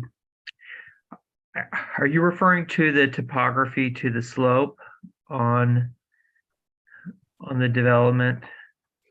I think you, let me see if I can find it here. I think you, Because I did have some comments on that for both projects. yeah, it was So on on the HA property, the area that is proposed to be developed is less than 30%. The area that our engineer deemed to be steeper than 30% is not being developed. There was a discrepancy on that. The developer's engineer had an area that's not being developed all at greater, or some of it at greater than 30%, a very small percentage. And then Jones looked at it and they the way they measured it, some of it was. However, it is a little bit mute because that area is not going to be developed, the area that's steeper. Right. We have asked that the plans identify it as steeper, sensitive land slopes, so that's not developed in the future. You know, it's not supposed to be touched. It says landscape native vegetation to remain. However, possible that during construction things could change, and so it just should be noted on there that it was those particular areas were a sensitive land steeper slope. Not related to slope in particular, but there was a geologic study that was done, and you made a comment that it probably the engineer needed to be more specific on whether the project was feasible in a geologic sense or doable, I guess. And I can't find your quote right off, so I'll have to. I'm not quite remembering that particular one, but at this point, Matt doesn't have any concerns about the geologic. Let me, my bad. It was the engineer. So, but let me just read it and then that clarifies. Sure. Okay, so I was giving you all the credit. Yeah. A geologic conditions report was completed by Gordon Geotechnical. Wait, though. Uh, He's on the wrong one again. Tony, we're in the same boat there. So, I'm like, wait a minute here, Dave, man. Mr. Wall, be ready. I'm like, Dave, hold back. Yeah. I'm like, poor Jordash is over here. Yeah. I'm getting more gray hair. I'm like, Dave, we got the two. It's kind of confusing. Good catch. No wonder I couldn't find Sorry. it. No wonder I couldn't find it. So We'll have Valley. that's all I had. approved before they get up. Could I make a comment? This is a Oh, comment Dave. and then also something for maybe Gary to confirm. At planning, we found the submitted plan to be sufficient water-wise landscape suitable for the hillside. The architecture has been revised. Planning Commission was okay with that. In terms of the design, engineering has said that the design overall is good. And if you wanted, you could do an approval with subject to engineering items to be complete before There you go. permits and the project is finalized, approved, and staff can take care of that on it. You don't have to do that, but I just want to confirm with Gary that some of these outstanding items can be completed after approval, and staff, we can work with the applicant on getting those details taken care of. Mayor, may I make a comment? Please. I'm gonna read from the minutes here, okay? I think I'm on the right project. Okay, all right? H&A Investments. This is from the Planning Commission. Yeah, good catch. Commission discussed the request by the city council to have every item completed prior to sending a recommendation. You can blame me as much as anybody for that one right there, seriously, because that's always been sort of a sore spot with me, okay? After the discussion, the conclusion is that the items noted by the engineer will be approved by the city council via resolution and/or agreements. What items are we talking about here? Am I good? Yes. If I could speak, so there's the items that are on the memorandum from Matt The 11, Harvickson. the 11 items, There's 11 and then there's 14 for information, only 3 additional ones. additional, but I'm looking at them. So which ones do we need to be concerned with, or which ones are they suggesting that we approve by resolution and or agreement? They're on the agenda for ones, but if you wanted to go through that, they're pretty much things that are in the city's hand to approve, like the first one, the first item is a record of survey. I submit that, that's in my ballpark, but again, I don't want to submit a record of survey and pay for that to be done until it's ready to go, but I can. And then the second one, the developer needs to make corrections to the long-term storm management agreement. I think Matt didn't understand, or I don't know, but those developments come from you guys to us and we just sign them. So as soon as that agreement's done, we would sign it. We've signed a couple in the past for other developments. Okay, The same thing for the license agreement. That one comes from you guys and then we sign it. The developer needs to record with the county since the associated sensitive lands ordinance restrictions on the property. That's a note on the recording when we do it. Easy. The developer needs to sign and the acknowledgement of hazards and risks. I think that's comes from the city, but I don't know. The developer needs to satisfy requirements of the city power department, including the street lighting. That's stuff that we'll do at the end of the project, and the city controls the power, so we'll definitely have to work through them. Modify the retaining wall detail. That's been submitted to Matt. Irrigation agreement. That I'm assuming that comes from you guys and we assign and agree to it. Is that correct? Let's see, the developer should acknowledge in writing their responsibility for ownership and maintenance. We can draft something in that, but I would assume that would be something you'd want Gary to do, or we can do and have you guys just agree to it. The planning department needs to approve the landscaping plans. Planning department did do that in the last meeting. They accepted those, and then building elevations and materials need to be approved by the planning department. And they've, I think Jake wrote on his, if I remember his staff notes said that. Yes, so. Is that true, Jake? so, Yes, that's correct. so I guess my question is, and I appreciate you going through those 11 items. So I guess my question is, so they've been taken care of to your satisfaction, Jake? Everything that could be done up to this point, I think, has been there. These items are still subject to getting done, but many of them will have to be after, this meeting as he submits the final plats and the record of survey and all of that. Does that make sense? And I'm not saying they're not all done. However, we're on track, and by moving through this process, they will get done before the project is finalized and approved. And that's caught with the building permit process. The last time we went through this, there was a handful of items and I submitted for my building permit, and I had to make sure every one of those boxes were checked before they issued the building permit. And that's why you got the staff in the building permit process. And again, thanks. I appreciate you going through those one by one. And as I said, I asked Jake's opinion on them. So, yeah, but that was the question I had. Great. Coming back around to Jake, and again, apologizing for my mistake there, but why wouldn't this project require, and this may be a question for the engineer, a geologic conditions report? Are you talking about my project?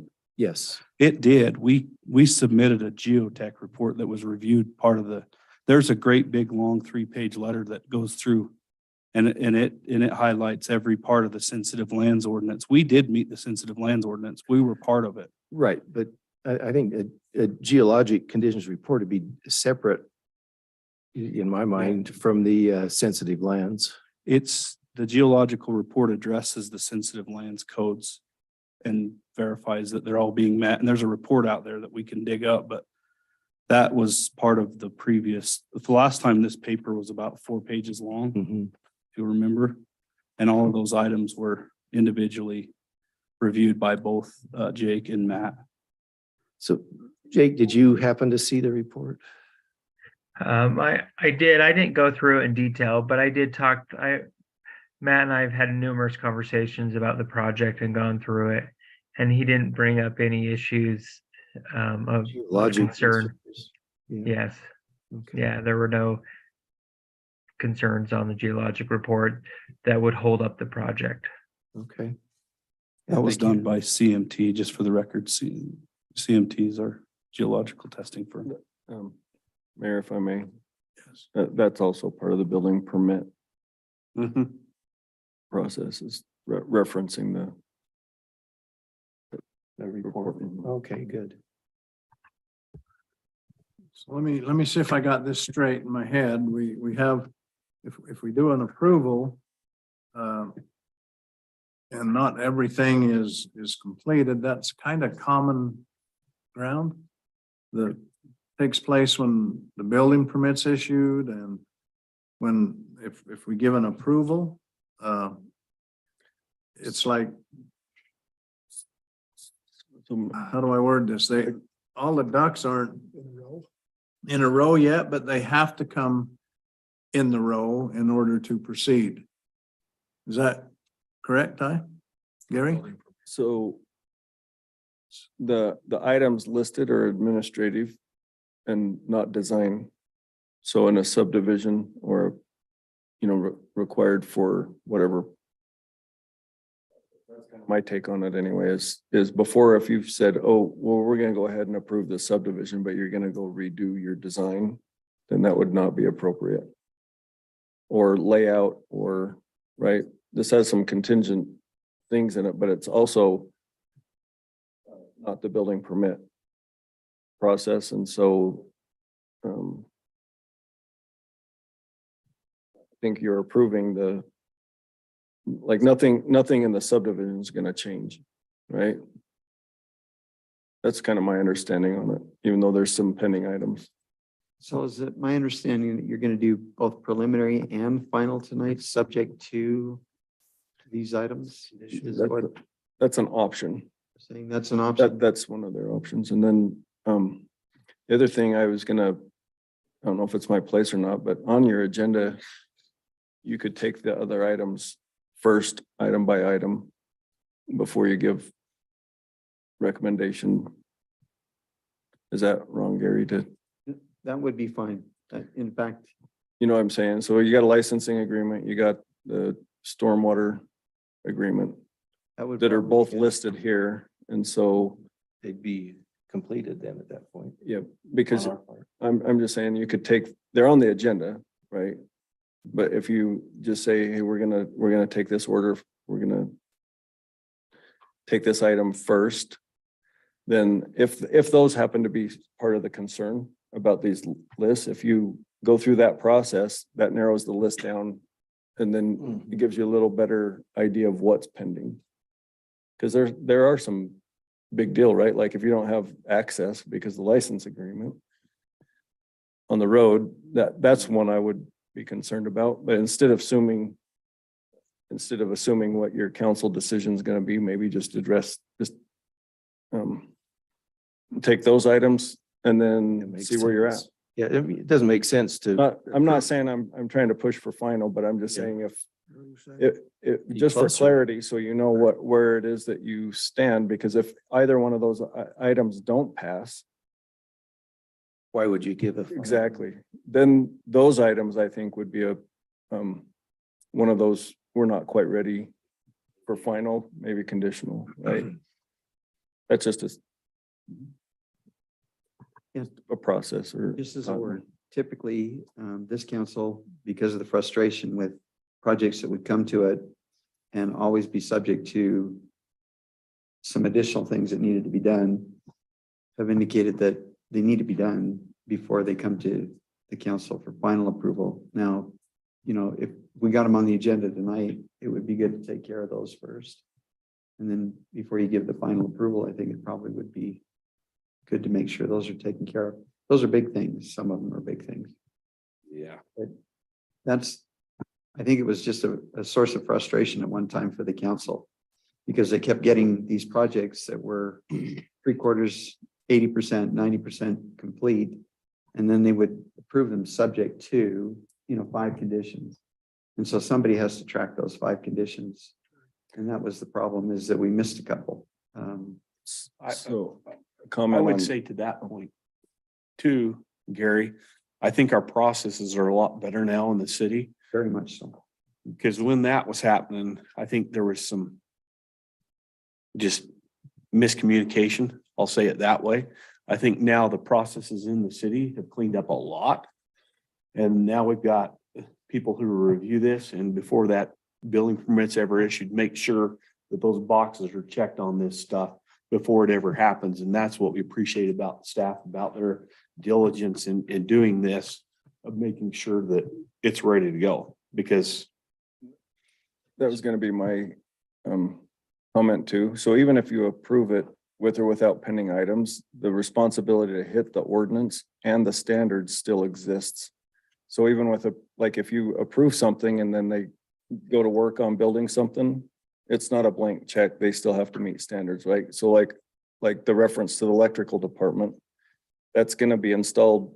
by the electrical Well, department. but I'm saying even if it wasn't standard, that review process ensures that it gets built to standard. And so that's the, like you said, everything, it sounded like at one point had to be final because we didn't have a lot of confidence in the administrative side, making sure that things met standard. But even without the checklist, if you approve it and then they start building and something's like, hey, wait a minute, this wasn't contemplated or this wasn't approved, the developer doesn't get to say, I got final approval on this, therefore I'm not subject to any of the ordinance. The ordinances still have to get met, right? And then what we're saying is everything on here, if it's administrative through process, which there are, but there's also these other items on the agenda that are not administrative.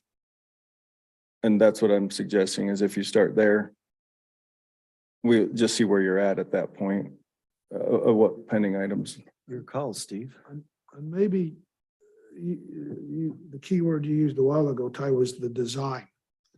You know, and I think in the past, we probably did have some situations where we were called upon to, you know, as a city council, come to us with some, you know, some design changes, you know, and based upon approval to see, you know.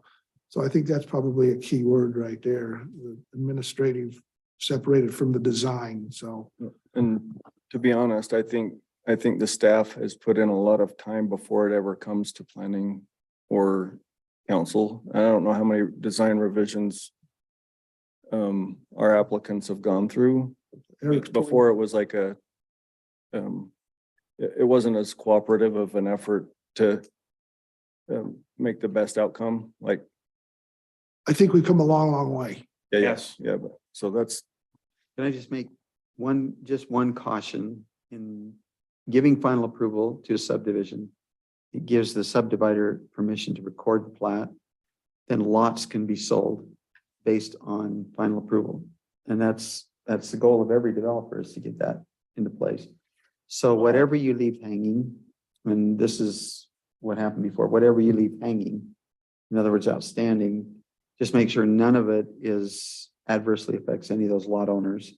You know, that it's not something major, like we're missing a sewer line, or we don't have a sewer line easement, or we don't have an access or something like that. You know, those are significant, because as soon as that plat is recorded, you can sell lots in that subdivision. So, But in this situation, there are no lots to be sold because it's an owner Right. build. it's an owner. yeah, this It's an is owner. different. This is different than that This is situation, different because the than- owner owns the lots. There are no lots to be sold. It's one parcel. It's one parcel. But you can see why we, I get it. Yes, I understand. We've had that experience. yes. Oh, yeah. So should we look at item B then, Steve? I'm Well, almost, George Ash is still here. Yeah, I've got just a comment about Jordash and his company. I've sat in the planning commission meetings and saw a lot of suggestions that were thrown to the Wardell brothers, which they stepped up to and made. So I'm appreciative of that. What I'm what I'm trying to get through my head about moving on to the next item B is we don't necessarily have to give a preliminary or a final approval to move on to item B. We can blend them together. Is that, I kind No, of I think- mentioned that earlier? Ty is just saying, don't pass item A if you're going to turn down item B, for example. That wouldn't make sense. Item B is one of the One of the items on. the- items that need to be corrected. So it probably makes sense to have item B approved and done as well as item C. And then we can say, okay, that contributes to the item A, the final approval, and those are two less things that have to take Yeah, place. that's where my thought process was at the first. When I says we can't talk about A, B, and C together, but I understand what you're saying now, so we'll move I from would, Eric. well, I'd be bold enough. I'm gonna make a motion that we make the preliminary final improvement for the HA Investment Townhomes property located approximately 700 east, 600 north for the Wardell Brothers Properties LLC. I have reviewed in the packet the item number B and item number C and feel like in the packet they've been addressed. Okay, we have a motion from Eric to a preliminary approval. Correct? For the HA Investment Townhomes property located at approximately 700 east, 600 north. Let's be clear though, preliminary and not final. That's what Eric's motion was, preliminary. Okay, and then we'll come back for final. Well, the way I just understood it, staff could do the final. When No, all we- when all the bullet points are met, correct? Gary, don't we have to give the final? No, I said preliminary / final, so it would Did be say both. final. It would be both. Okay, What the motion was. Yep. Okay, Motion on the floor, looking for a second. yes. Is there a second to the motion? I'll second. Okay, so let me get this straight. So we're correct. Eric made a motion to approve the preliminary final of the HA Investment Townhomes property located at approximately 700 east, 600 north, Wardell Brothers Properties LLC, and Dave seconded it. Yes. All in favor? Well, ask for a discussion. Okay, is there any more discussion? I would, yes. Okay. I personally would have probably said I would have liked to have discussed B and C before making that motion, but that's my own personal thought. I'd sort of like got the cart, horse before the cart. Yeah, and that's a great response, Tony. I guess I would feel similar to, I think the order is backwards, Yeah. we should have done Yeah. ABC differently, but Yeah. I feel similar to Eric. I have one item that from the legal standpoint, it's not going to change the concept of B and C, but having read through it, I feel comfortable with those also. Hence my willingness to go along with it. Well, I'm comfortable. I just like to have had some discussion on it prior to here. Okay, well, I just. is it? I mean, we run into a little bit of trouble that if we I get approve it. this and then don't approve something else, the other two, I don't why did think you that's going approve to it? Happen, but I still think I would have rather have a discussion on it before I go. Yeah. I appreciate your. Does the mayor have the ability to hold the motion until we talk about items B and C? No. No, okay. I have a point of order here though I need to ask. Okay. So Eric's made a motion, it had a second. If for whatever reason it's voted nay, later on, can they turn around and make that same motion? Yeah, person on the opposite side. Whoops, sorry. Person on the opposite side can make a new motion on an item that was just considered. So if the person who voted nay could make the motion to bring the item back and to vote on it. So If it doesn't pass. I mean, I could make the same motion Eric just made 15 minutes from now if I wanted to. After Discussion on after the discussion. other items. Is that correct? yeah, you could actually do a substitute motion to Or can, table it. Or can he rescind his motion? And, or you can rescind your motion, either one of those. You could make a motion to table it till later on in the agenda, or you could make a motion to draw back your, or you could agree to draw back your motion, I'm sorry. Whatever. For Tony's comfort, I will agree to withdraw my motion. Now let's go on to B. Well, you don't have to make it personal. I'm going to complicate it. I'm not going to withdraw mine. My second. No. I'm just giving Gary a bad time. Now I really don't know what to do. Yeah. Now we're doing rules of order training on the. Yeah, next week. Okay. Let's move on to item B. License agreement between Morgan City and Wardell Brothers Properties, LLC, HA Investment Townhomes. Property located approximately 700 East 600 North. Resolution 2305. All right. Let me get to that. Okay, it is. I'm excited to have some discussion. Well, that's the one that I have one item on, and that is directed to Gary. There is a perpetuity clause, but not a successor and assigns clause in that agreement.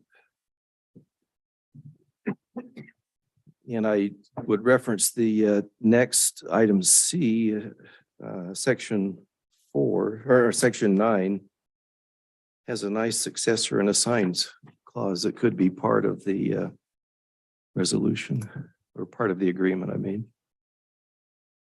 Yeah, I can't, for some reason, I can't get it to come up, but Here's a copy if you want to look at them.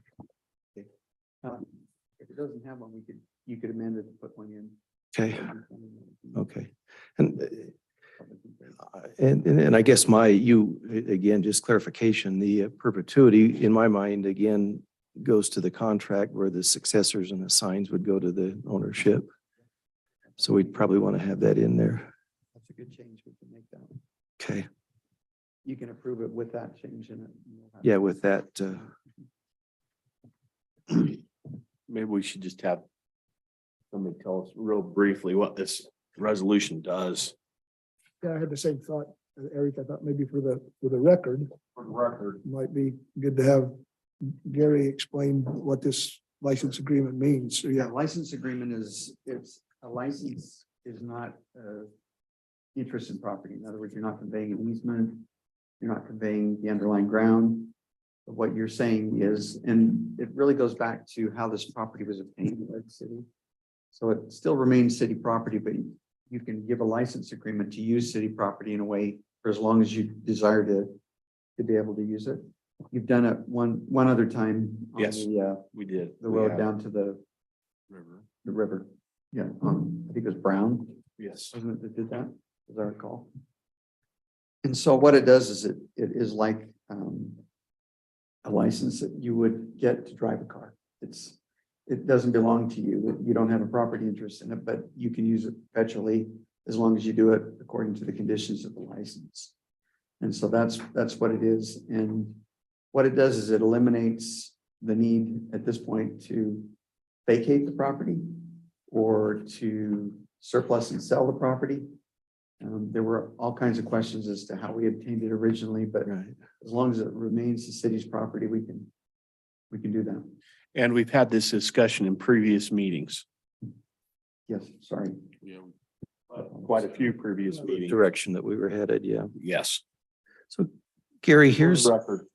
for the record. you had been given an assignment on utilities. I think you've already covered it. Item number 2 of the license agreement says the city hereby grants the property owner authorization to use his property, to construct, lay, maintain, repair, inspect, and so forth, and replace road improvements and associated utilities. Is that what we were looking to try to do? So you've already done it. Imagine that. I'll take credit for whatever I can. No, thank you, Dave. Yeah. I appreciate that. So, that works. I think too, one of the key items is to here, like item number 7, the city may terminate the license agreement if the road falls into disrepair and the proper owner fails to maintain.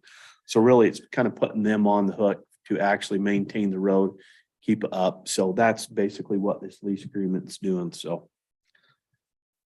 Jordash, you've read the agreement. Any questions? Nope, I've been through it and it's not anything that I wouldn't expect. Perfect. hey, how about this? I'll make a motion that we pass resolution 23-05, a resolution adopting and approving the license agreement between Wardell Brothers Property LLC and Morgan City to provide access to the HA Investment Townhomes Development property located at approximately 700 East, 600 North, Morgan, Utah. Don't stop. With And include a successor and and size include a successor and assigns clause clause similar to section 9, similar to section 9 in the stormwater management. stormwater management agreement. Thank you, Dave. And I'll second that. You pass that to me? That's a long thing to Just say, look on my little print on my phone. okay, You can actually just refer to the. Motion. Yeah, Okay, you can great. Say the motion. Annie, Denise. Okay, so we have a motion from Eric. License agreement between Morgan City and Wardell Brothers Properties, LLC, HA Investment. Townhomes property located at approximately 700 East and 600 North. Resolution 2305. We have a second by Dave With the amendment. the amendment.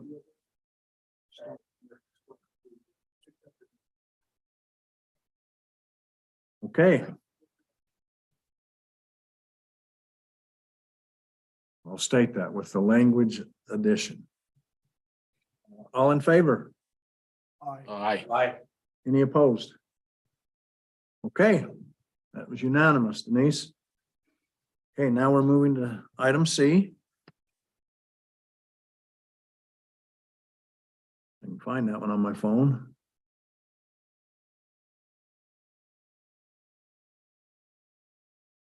Maybe just real quickly too, we ought to go into what this one does, this resolution. Item C or? The resolution 23-06 Okay. with the long-term stormwater management.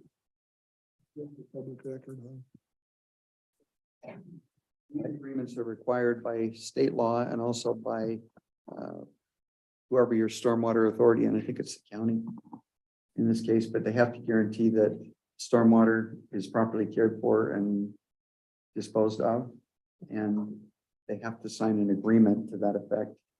And if the Division of Water Quality requires it of every developer, everybody who develops in the state, part of the new, what would you call it, LiDAR requirements, but your stormwater requirements, everybody has to agree to maintain the stormwater that they have on their property or to make sure that it's properly disposed of. And they agree to do that. So Ty, we just adopted this a couple of meetings ago, correct? The agreement. That was the one that we had the discussion on. Okay. And it's new. Yep. It's new, but we'll do it pretty much every time, like Gary just said. Jordash is number 1. You all in agreement with this, Jordash? Yes. Well, at this point in time, I'll make another motion. I'll make a motion that we pass resolution 23-06, a resolution adopting and approving a long-term storm water management agreement between Morgan City and Wardell Brothers Properties LLC for the operation and maintenance of a storm and surface water management facility or improvements for the HA Investment Townhomes Development. Second. Okay, we have a motion and a second. Is there any more discussion? Okay, we have a motion for a resolution adopting and approving a long-term stormwater management agreement between Morgan City, Wardell Brothers Properties, LLC, for the operation and maintenance of a storm and surface water management facility or improvements for the HA Investment Townhomes Development. All in favor? Aye. Is there any opposed? Okay, Denise, that's unanimous. Now we're gonna backtrack to A. Oh, you got it. Any discussion? After what we've just done. I think Eric's ready to move. Do you want me to move? I think we've discussed it for sure. Is there any more comments or Okay, questions? yes, one quick thing. We talking about the preliminary / final here, Yes. Dave, is that, Yes, correct. you asked the question early on? Yes. Okay, And, I'd comment too, that was the recommendation from the planning commission. I'll just point that out. Okay. They gave a positive recommendation to move it to us. all right. Of course, subject to, engineering conditions. Well, the administrative, conditions, yes. Okay. All right, Mayor. Even though I'm the cause of this, I will make a motion that we adopt the preliminary final approval for HA Investment Townhomes, the property located at approximately 700 East, 600 North, Wardell Brothers Properties LLC. And I would love to second that motion. I think we need to include conditions, Uh, engineering conditions. Add that to the motion. Thank you, Dave. Okay. I'll second that additional verbiage. Okay. Okay, we have a motion by Tony for the preliminary / final approval. HA Investment Townhomes property located at approximately 700 East, 600 North. Wardell Brothers Properties LLC, with the condition of, was it engineer? The engineering it- comments. Engineering conditions. Comment. Engineering conditions. And Eric seconded that motion. All in favor? Aye. Aye. Any opposed? Okay, Denise, that was unanimous. Thank you for your patience, Stuart Ash, working through this. And Oh, you guys are great. Thank you. Have a good evening. For I get our, it. our education, thanks to our Ash. The process. I think that's good.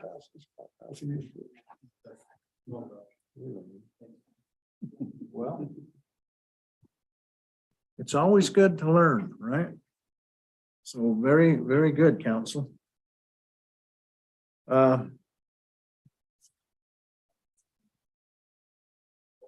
Okay, so let's see, I've forgotten your name. It's Wall. Yes. Danny Wall. Okay, if you'd come to our fancy pulpit there. Hey, are we on the correct one now? Yeah. Well, Get the same paper up. I'm feeling pretty good because it's the only one left.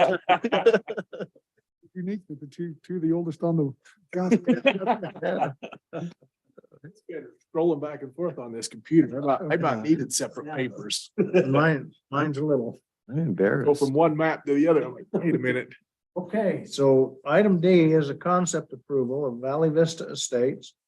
Phases 2 and 3, property located at approximately Sunset Drive and Jenny Lane. So does the council have any questions for Mr. Wall? Yes. I don't have it for Danny, but I have it for Gary. Okay, so that, I'll ask it again, only I think I'm in the right context now. So it helped me with, so the sensitive land issue was adopted, okay, after this was initially approved way back when this special improvement district was Yes. conceived, I guess. And so this was, and then the sensitive land issue came along afterward. So in this case, does that mean that the sensitive land issue really should not have any bearing or weight on this decision, or? That's a really good question. So what the Walls have tried to do as they have worked through the properties that were covered under that agreement, the original agreement that we Way had back when? way back when, was they have tried to meet the new ordinances as they come along. But at the same time, there are some areas just by virtue of the property that they acquired back in time that they're not able to meet the ordinance on. So they essentially are grandfathered in to the ordinances that were in existence at the time and not. So when they acquired the property, it was almost like all of that development agreement was transferable to them, correct? Right, yeah. Yes, yes. And you might remember the circumstances that they acquired it. And so they acquired all the rights, but also all of the obligations that were left remaining up there. And so, and that included the grandfathering of all approvals that they had received in the ordinances that were in place at the time. So. So if there was, if the council had a concern with, say, a slope up there that they thought was unsafe, do they have the ability to say, you know, we're not comfortable with these slopes, or? Yeah. And what you generally would say probably is, if you had concerns regarding a slope, if the engineer did, your engineer, Right. you'd ask for a study on that to be done to make sure that it was safe. But yeah, safety, no, this doesn't preclude them building safely. But nothing preempts that. Okay. So, That kind of brings us back around to my mistake. And that involves the geologic conditions report. This is just from the engineer, and then I'll let you respond. Is it Danny? Yeah, Danny on the engineer's comment. The report, Gordon Geotechnical Engineering has issued a report, a geologic condition report. Report does not provide a conclusion on these phases of the development. We recommend that the developer has the geotechnical engineer provide an addenda to include a recommendation for proposed phase 2 and phase 3. Have you been working with the engineer? Is that still in the process? So I've actually been trying to contact Matt about this issue because I think he must be misunderstanding something. Okay. If I may, I'd just like to read what the end of that report says. It seems to me like it's pretty straightforward. This is the conclusion sections of that report. It says, based upon the findings of this review, we believe that the 29.7 acre Valley Vista subdivision parcel, including the current 7.6 acre phase 1 area. So it says all, including phase 1, is not adversely exposed to the geological hazards or concerns specified by the Oregon City Title 10, Chapter 10.22 of the municipal code. Okay, so yeah, it seems to have an answer there, doesn't it? Yeah, at this point, though, the engineer is saying it's incomplete, so you'll need to work through that. I mean, the city's still considering it incomplete until he tells us otherwise. Okay. Let me just comment too from the Planning Commission, and again, this was from Steve Garside. The Planning Commission was having a little bit of a struggle as, what are we approving? And his comment was, and I think a good way to put it, he says, just looking at the project from a 60,000 foot level. And there's a lot of incomplete items on the engineering report, but keep in mind, it's a concept approval. We're not doing the preliminary final like we just went through. But. Yes. So discussing with Teresa and looking into this a little bit, and correct me if I'm wrong, it seemed like what the developer wanted out of the city council tonight with concept approval is, what are the discussions was the road width? Is With that the what? The road width. Yes, so, And if it's 50 foot yeah, let me, wide, some of the planning commission had a little concern with that, with the cul-de-sac and the hammerhead. If it's a 60 foot wide, I'm assuming the developer's pushing for a 50 foot road, but I don't know. But it sounded to me like what they want from us Right. to that tonight. there's two is to things. Let them know, are we okay with 60 or are Right. we okay with the 50, or are we going to maintain the 60? Is that accurate? Yeah, let me comment on that. Ownership of that road. Yeah, So, so that was the second item. okay. And this is from the Planning Commission. And then Jake Young, you saw that in his underlined in red on needing to make a decision. So let's talk about the road width. And again, we'll let you comment on it also, but quite a bit of discussion between the 50 feet and the 60 feet. The Planning Commission had the opportunity and the ability to chime in on that and actually decide whether 50 foot was acceptable or 60. They did not. The one comment that was made, and I'll bring out, I'll mention it, Lance Prescott is part of the Planning Commission. And his comment was that a 50 foot, because we've got some slopes that we're dealing with, some grades, a 50 foot wide road has less grade than a 60 foot, and he's all in favor of less grade. So that's one thing we need to decide tonight, 50 foot versus 60, but our road department has chimed in on it.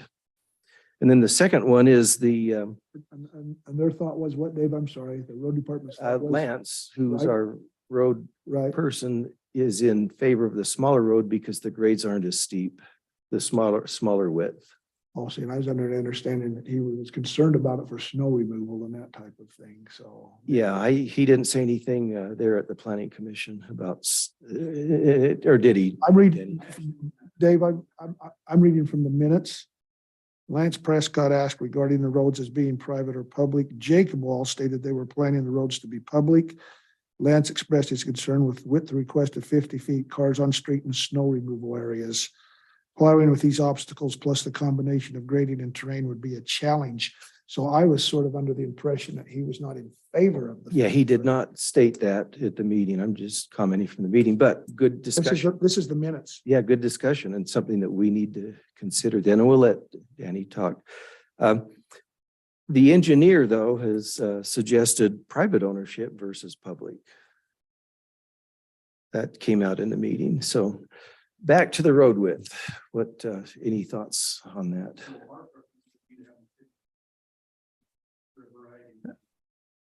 Hey, sorry to interrupt. Could you turn on the mic there? Let's have the app. There you go. Thank you. Sorry about that. I assumed it was on from the previous speaker. Yeah, our preference would be to have the 50-foot road width. It works better in the steeper terrain. The wider your road is, the harder it is to create building lots. And so that's beneficial to us, and it requires less retaining as well. If we can narrow that road up, there'll be less retaining walls on the site. If you look at your city standard for the 50-foot road width and the 60-foot road width, the difference is not the actual asphalt width, it's the sidewalk. You lose the sidewalk on one side of the road when you go to the 50-foot road width. So parking and that kind of stuff really shouldn't change by going. Sidewalk continues on one side, just not both sides. That's correct. And that's probably the biggest thing we're giving up. Jake, from a planning perspective. Well, let's move on to Ty. No, are you still thinking? Have you got your mic or your audio on, Jake? Are you talking to me? Yes. from a Okay, planning sorry. perspective, I'm sorry. Sorry, since our applicant also has the same 50 name. versus 60 feet. Yeah, narrow is a little bit better for hillside because it's less impact. The grading on the sides, you know, you have less cut and fill on that. However, it is different than the city standard, and so there is the option of question, should it be a private road if it does go more narrow? And also being built a little bit different than the typical city standard. I mean, that really is a big discussion, and the planning commission just didn't feel like they were in a position to answer that question, and so that's why they did pass that along. Mhm. From a big picture perspective, it does meet zoning. I do have some additional questions from development agreements. I did go through those today and a little bit confusing there. Do we need to know that for concept approval? One of them, yes. And could I do a screen share? And I want to pull this one up. So if Denise could give me sharing authority.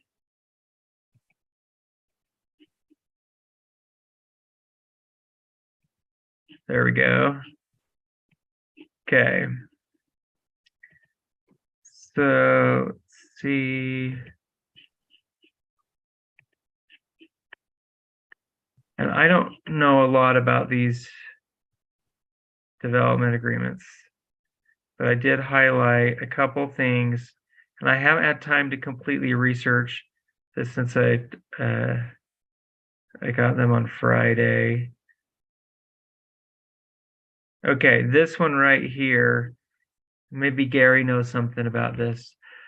The owner knowingly and voluntarily agrees to limit the density in the RM15 to no more than 7.5 units per acre. And so what I don't know is how that compares, because you look at the plan and mostly single family homes have been built in this area. And so I'm going to zoom down to, these were the exhibits from when this was originally prepared, and it's all very different how it was built. And then here's the zoning at the time, and this is the area we're talking about right here. So that was the one question that jumped out. Let me show just a couple other ones. So yes, the 7.5, nothing on the landscape, all that stuff can be. Yes, so that was really, and this one did talk about the streets, but it does say all street design and locations shall be subject to approval by the city engineer and where applicable, the city's planning commission. So that was in the development agreement on it. So Gary's, do you know anything about the 7.5 and are we on track with that? I just didn't want to.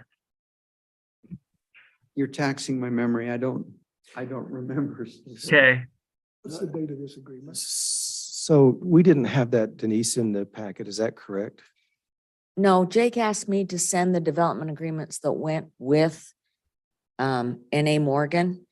And that one that he has up there right now is, I think that's the Mount Joy. There was 3 development agreements. And that one, if you go to the top, I believe that agreement is the original one with Gray. Is Mount Joy Gray Jensen. Mount Joy was great. And so I gave you that one, and then the other 2 development agreements are with N.A. Morgan, and those are the development agreements that Danny Wall will have, they'll follow those. Oh, Yeah. I guess my question is why, if we haven't had a chance to review them, and maybe that's just my bad, but why would we be asked to decide on them if we haven't had a chance to look at them? Okay, these agreements have all been approved way back when, like in 2013. I'd still like to review it though before saying Okay. yay or nay. Yeah, I can send them out to you if you want to see each one of the Well, development. no, agreements. I would like one just specific for our project here. What is this called, Denise? What's at the top of this agreement here? This is N.A. Morgan, and that is Walls. That was on the 29th. That's who 11 the years ago, 10 years the ago. development agreement and the amended development agreement was with when they bought all the property from Gray Jensen. Is that correct, Gary? But the one that Jake just marked up. This is one that's already in place. Yes. Gotcha. well, you see it right here. It says subject to the Mount Joy dated 2006. Is that the same one? Am I reading That's that? that one right there. Yeah, Yes. so it sounds like they are. Well, this says February 2007. So is that different? Those are the only ones that I could come up with Okay. in my research. Yeah, there was a trading around of density. Even after Gray owned the property, they switched some density and I can't remember. I'd have to go Yeah, I back and think- review these again. Planning meeting, both Jake and it looks like he's had the opportunity. He wanted to review the development agreement. And I think Steve said he did also where it was that far back. But I've also emailed them to Matt, so Matt has them too.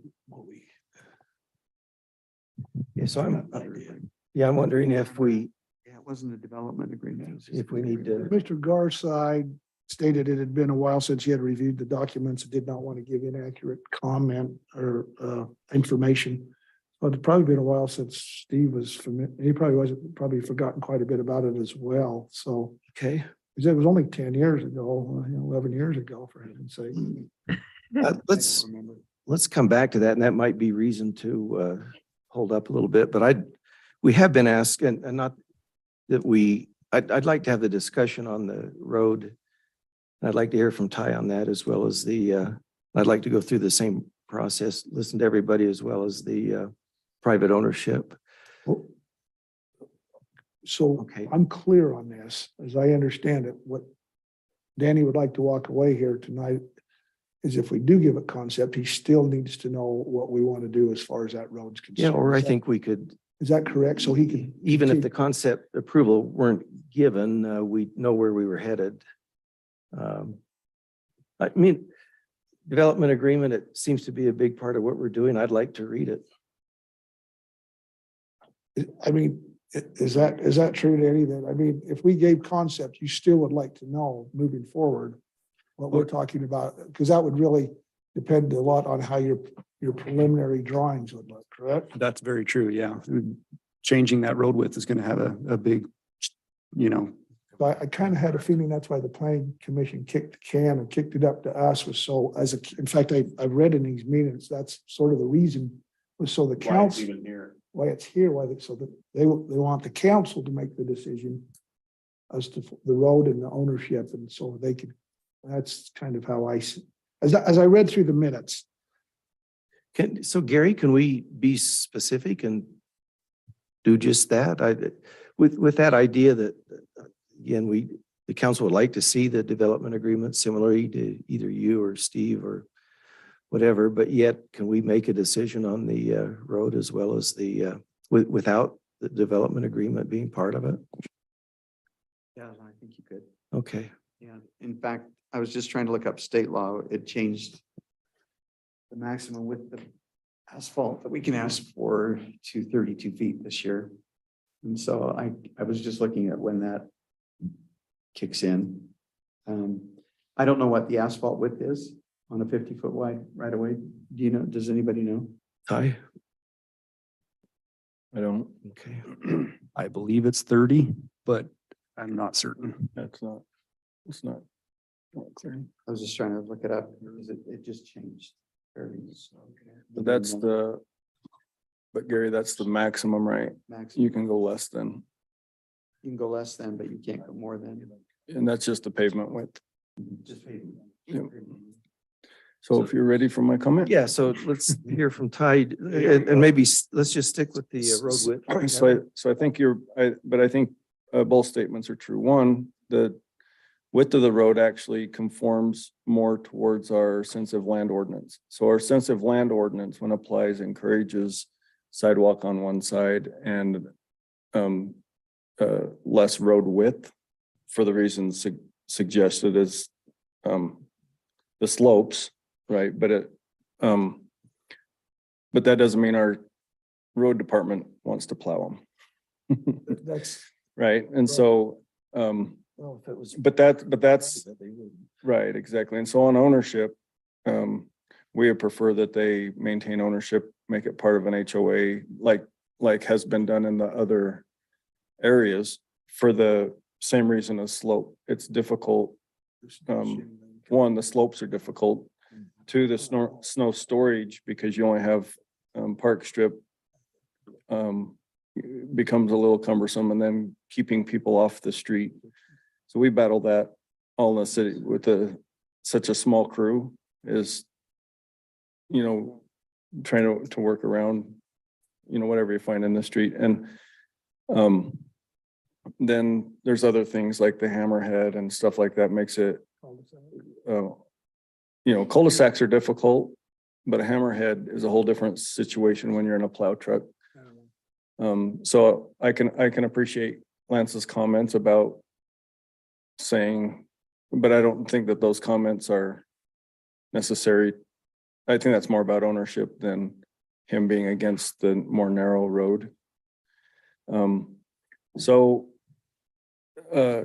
Walls have been through several iterations trying to conform, because if we strictly applied sensitive land or ordinance, there wouldn't be really any developable area. So it is, you know, we're not talking about an ideal topography, no matter what we do. The density is appropriate for that area. That's already there. That's what we live with. You know, that's our RM15. And then I do have one question for the applicant, if I may. In that agreement, I don't know if it's in agreement. Isn't there a certain number of units that agreement provides? Yeah, there's a map and it did give an overall number of. Right, so I'm just saying, like, at some point in that development agreement, you get so many units wherever we put them. And I'm Yes. not sure that we accomplish that number with all single family Yeah, lots. we're not going to get there. With anything that's proposed, we're not going to get there. In fact, about 5 or 6 years ago, we had an apartment project approved on the same Right. parcel. Mhm. And we ended up backing off of that because we didn't feel like it was a good idea in the end. Yeah. But this will be less than that. Anyway, the only reason I bring that out is because we've worked with this applicant in many different ways, just to come to as close as we can to this sensitive land ordinance that is after the fact, right? And we have so many units that they've been told that they can get in the whole project that they bailed out. They bought it, right? And so I only bring that up for perspective. This is RM15. This is where it's at. It could be a lot higher density.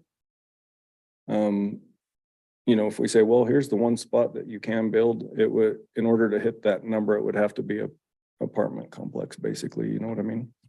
So that's just for perspective, but if, I don't know what the right way to say that is. But at some point, if we keep deferring number of units and the land gets smaller and smaller, we're gonna end up with density at some point, right? Like, and so this parcel, I just want to put that out there that the 50-foot does. Our own sensitive land ordinance says that that's the time when it's appropriate to do a smaller street sidewalk on one side. Because it preserves the area that's buildable. And so I kind of agree with both. I wouldn't like to own the street as a city, just because the amount of hours spent on, you know, we have a whole city to do with this department of 2. And we tap into other departments, right? But we only have so many snow plows. Maybe I'm more sensitive about it because this year. If you can guarantee that we have drought, no, I'm just kidding. But that's just my perspective, not, hopefully my babbling makes a little bit of sense. I got a question. Who actually owns the road in phase 1? I'm assuming there's phase 1 there that's right next door. Talking about Jenny Lane and Sunset Drive. Yes. Those are public Whose streets. ownership's that? Those are public streets. Those are public Public. streets. And they're 60-foot wide, The reason I ask is because it seems like they're and they're 60-foot wide roads, right? gonna butt up to get against each other, how wide are they? I believe there's some of both. There's There's But some 50 and some 60. the lower one's 60 because it's also a through. So it has connectivity, But but the upper one is the one that probably we'd be smaller. connecting to for phase 2 is. Cause it would be really silly to have A 50 and then a go to 50 and 60. then we make him go to a 60 and it's like, That might actually be, you might be able to tell that just on the see what I'm saying? rendering. Yeah, or vice versa. Or vice versa. Yeah, whichever it would be.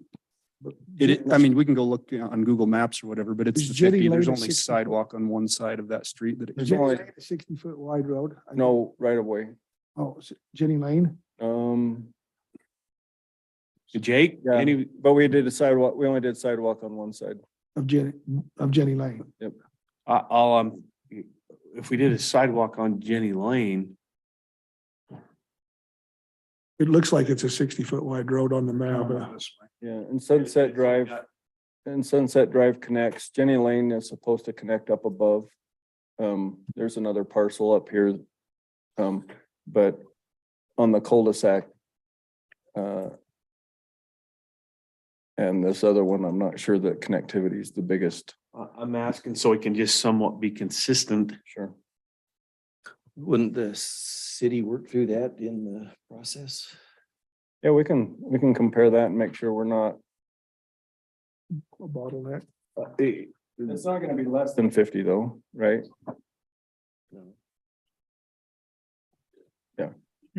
These maps are skewed, by the way. You'll see the north arrow is diagonal.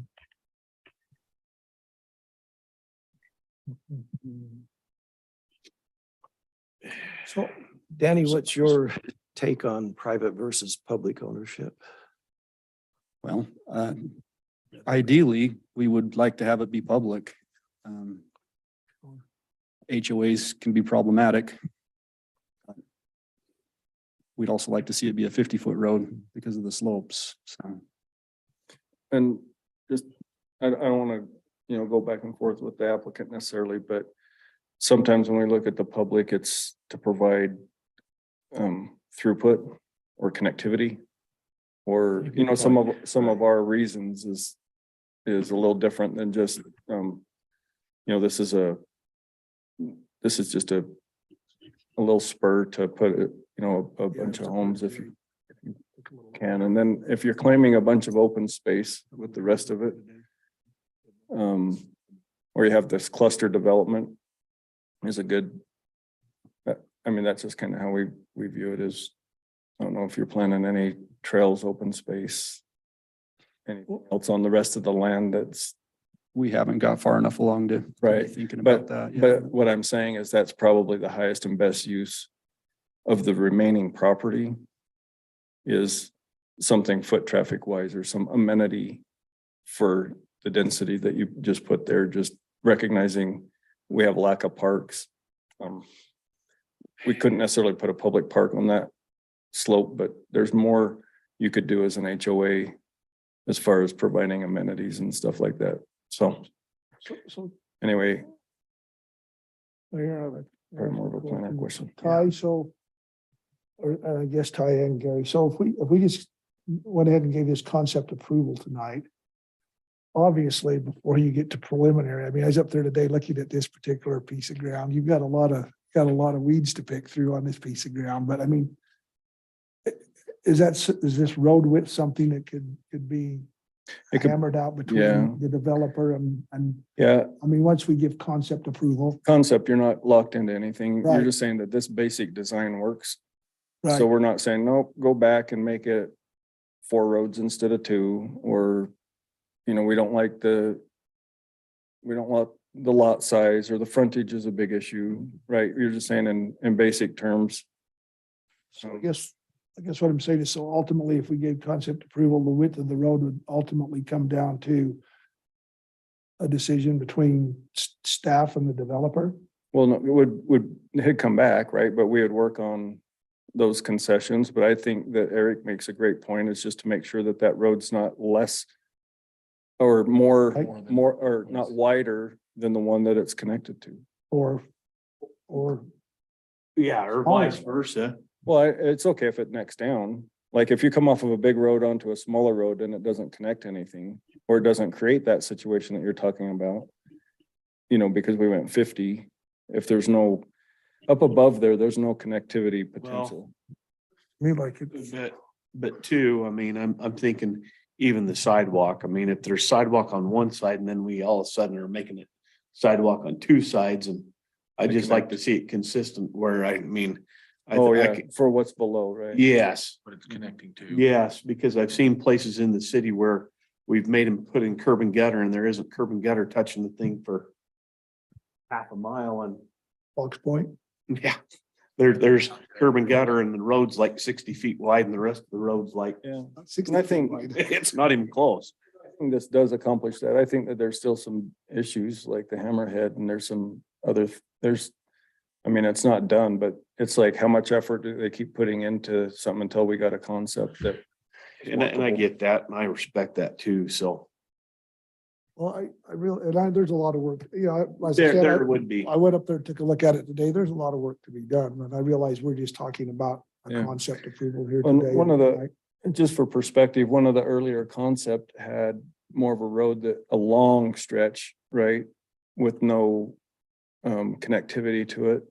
And even though we don't like cul-de-sacs, I think it's more appropriate in this design, right? Because it's not such a long run with To nowhere. no hope to, yeah, Bridge to nowhere. and Yeah, no- road to nowhere. no car elevator at the end to get it up the hill and over to the next parcel. So anyway, it's How you, workable, I think.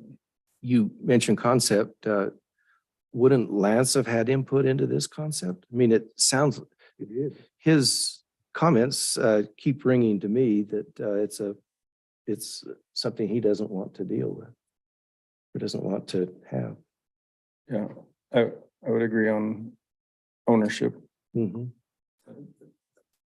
But typically, this wouldn't even come to us for concept other than it's in a sensitive land, correct? Mhm. But sensitive. No, I don't land, think so. Sensitive land doesn't apply to this. it- This is just the subdivision process, the concept approval. Why are we looking at this concept approval then? Conceptual approval generally just remains with the planning commission. And I think the reason it is, it's kind of in that hybrid where they're trying to comply with as much of the sensitive lands as they can. But at the same time, they've got their vested right to build according to what the subdivision was. Typically, we would Those look are at a in fact- concept approval, Typically, the planning. or commission- even a preliminary for that matter. Right. Good point, Tony. It comes back to you for final. Soon it won't come back to you at all. I'm sorry. Well, and you'll see the whole punch, Oh, you'll see the whole punch list doesn't include utilities, electrical. There's still a lot of work to And the others. do. And so that's when Lance will probably get a lot more involved, so. Jake, I think it was your recommendation that the council decide on the width and the ownership of the road. Is that correct? That is correct, especially the width. I think for the applicant's sake of, 10 feet makes a significant difference on setbacks, design, layout, all of that. And so I highly recommend a decision on width. Okay. And then ownership would be good, but I don't know that that has to be finalized in order for applicant to move forward on design items. And I think it goes without saying, but conditions of meeting engineering and working with staff would be good. As you saw from the engineering list, there is a lot of items to work through. I got an idea here. Good. Mayor, I'll make a motion that we table the concept approval of Valley Vista Estates phases 2 and 3. The property located approximately Sunset Drive and Jenny Lane.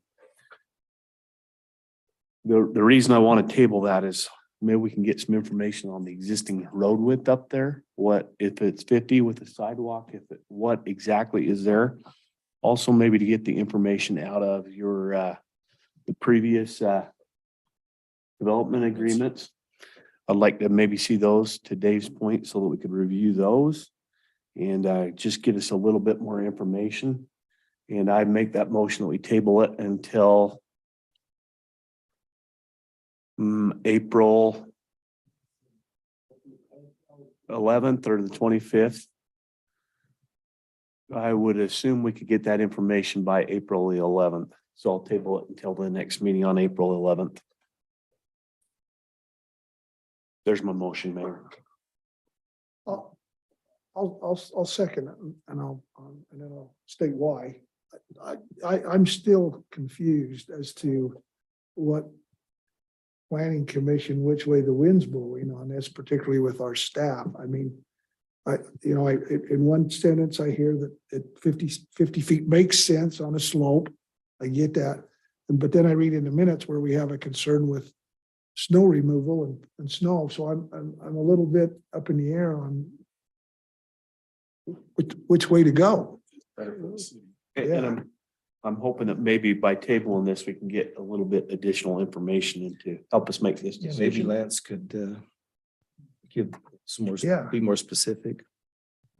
Or, maybe, chat with the planning commission members a little bit, but I wouldn't know quite how to, vote on this right now. That'd give time to see that development agreement too. And the development, as weeks. you mentioned, Dave, you'd like to see it. Yeah. Just a comment. I don't think it's gonna be as simple as looking at those 3 development agreements because of all I think we're gonna have to go back. I've got bubble maps, that the city has agreed to in the past. So I'll have to put together all of that. Do you need more time then, Gary? Yeah, I remember this piece. There was a multifamily, a large apartment complex on this piece originally. And we negotiated with the walls to eliminate large apartment complex and to reduce the density to something less. And that's what I have to go look for is because I remember the apartment complex was gone, but the density was still there, but they accepted a lot less density because they transferred some of the density down below. So I will have to go back and take a look at all of that. Well, Probably. maybe another reason to notes. postpone concept. Do I need to amend my motion to a later date then?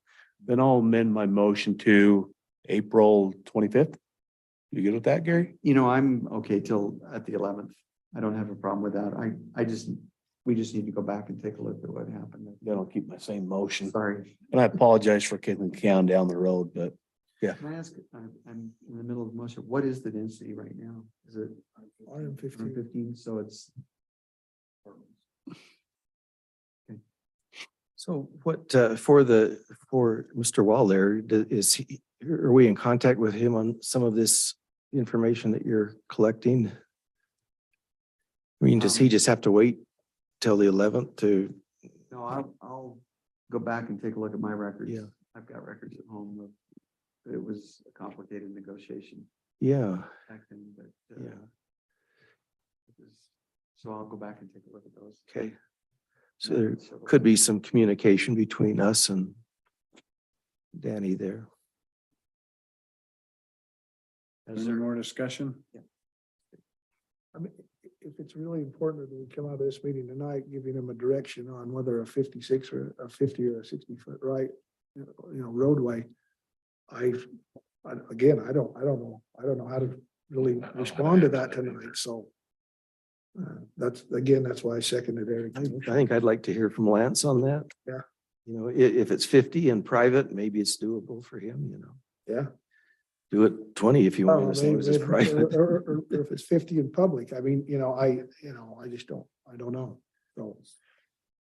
But if that's, I guess what I'm saying, if that was the answer, one of the answers you were looking for tonight, I don't know, I'm prepared to make that decision, so. I don't know that I have enough information. So let me get this straight. We have a motion to table. Did you second that? I did. Okay, and I just have one little comment, and I think it's important for everybody, a developer and the city, to get it right. The developer would want that, and the city would want that. So I think it's wise on the motion till we get to look at things, because there's been a whole bunch of time go by, clear back when I was on the planning commission, which is a long time ago. So I think that's a wise decision. So all in favor?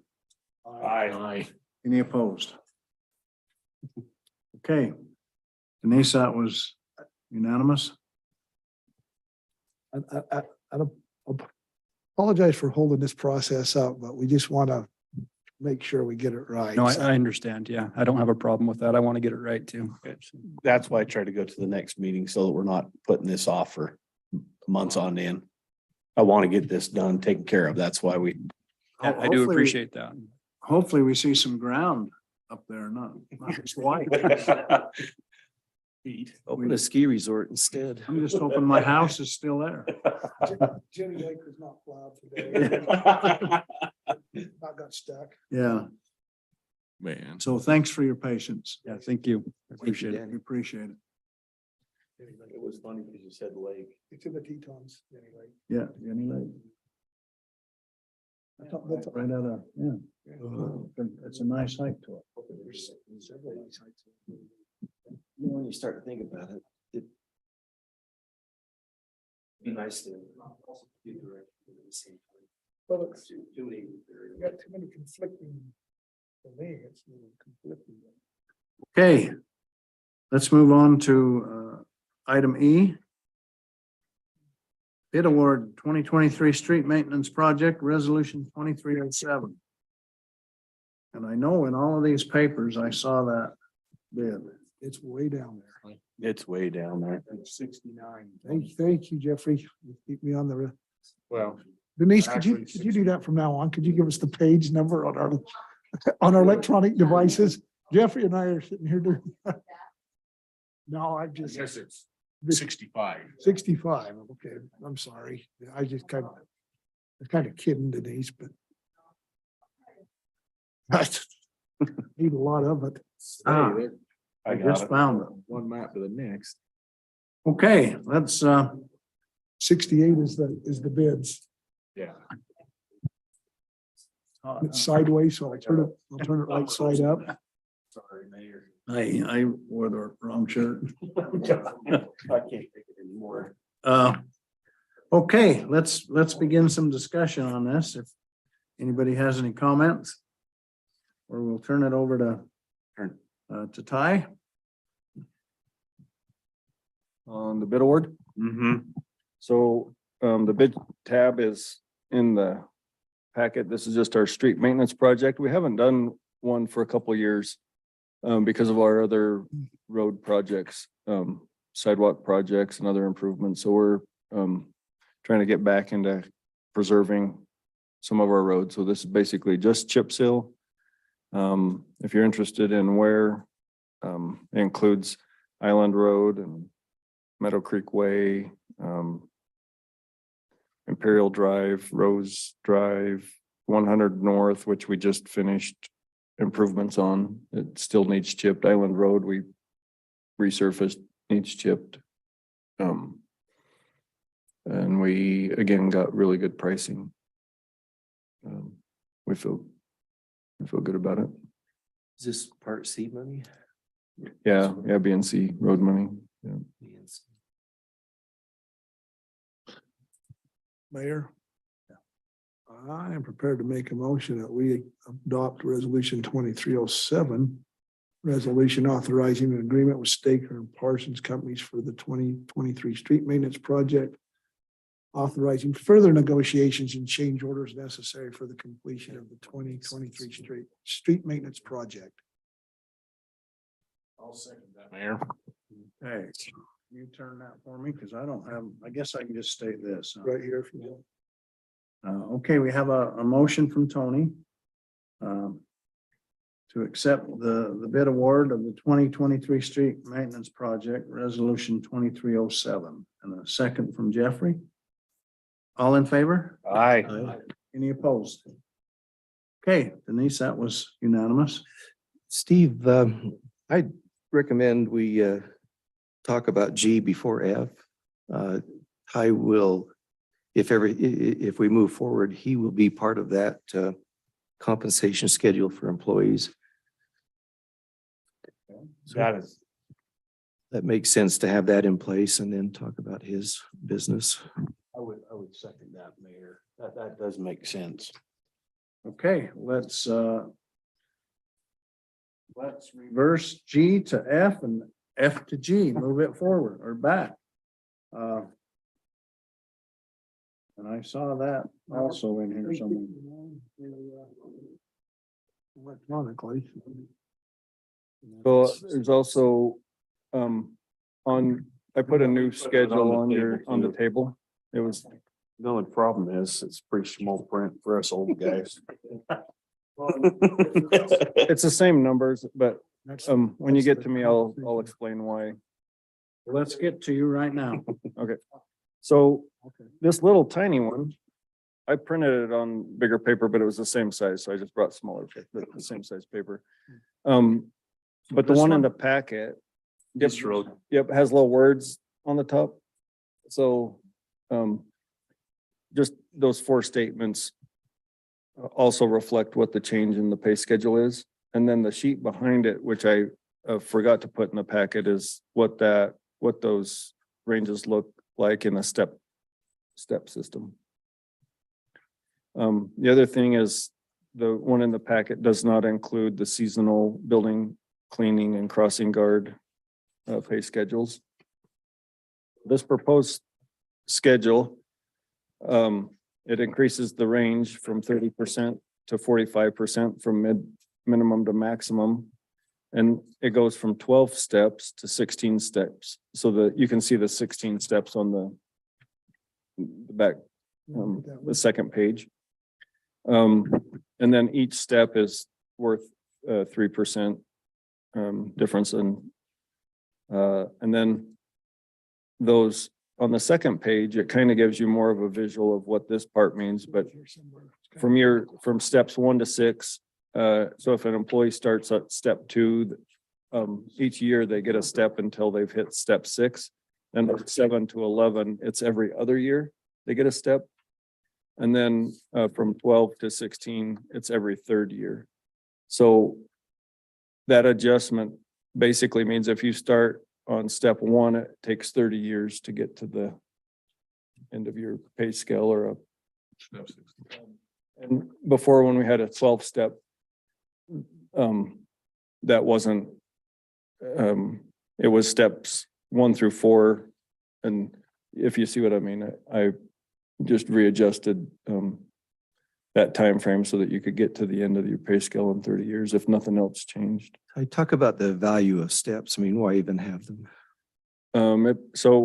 It moves people along for the time. So it's basically a time and grade approach. So Recognizing experience. experience, yeah. And then the reason why in the beginning it's 1 step every year is it gets them closer to midpoint. But what that does is the more experienced employee is compensated more. And then if you hire new, in order to recruit them, there's room beneath them to start them over, back in ranges 1 to 6, if you will.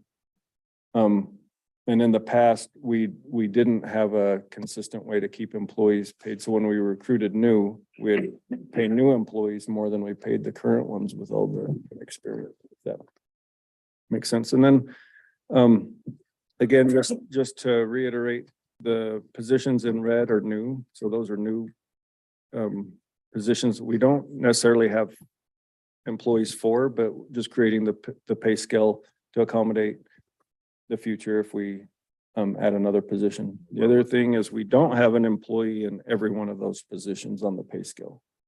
So for example, in the block where it's like the road department, there's 2 people. We don't have an operator 1, 2, 3, 4. We just have 2 people total. Then at the very bottom, we had talked about this and never, I can't remember which council member suggested that we compensate the planning commission.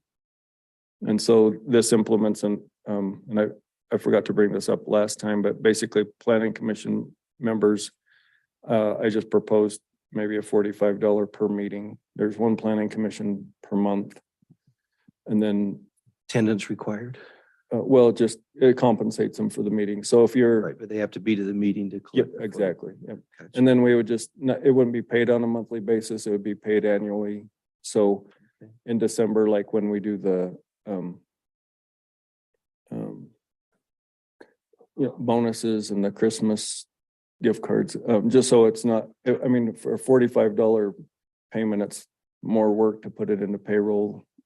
That It causes staff yes, time. And if to you do just it. add it up and say, just once, it's less paperwork.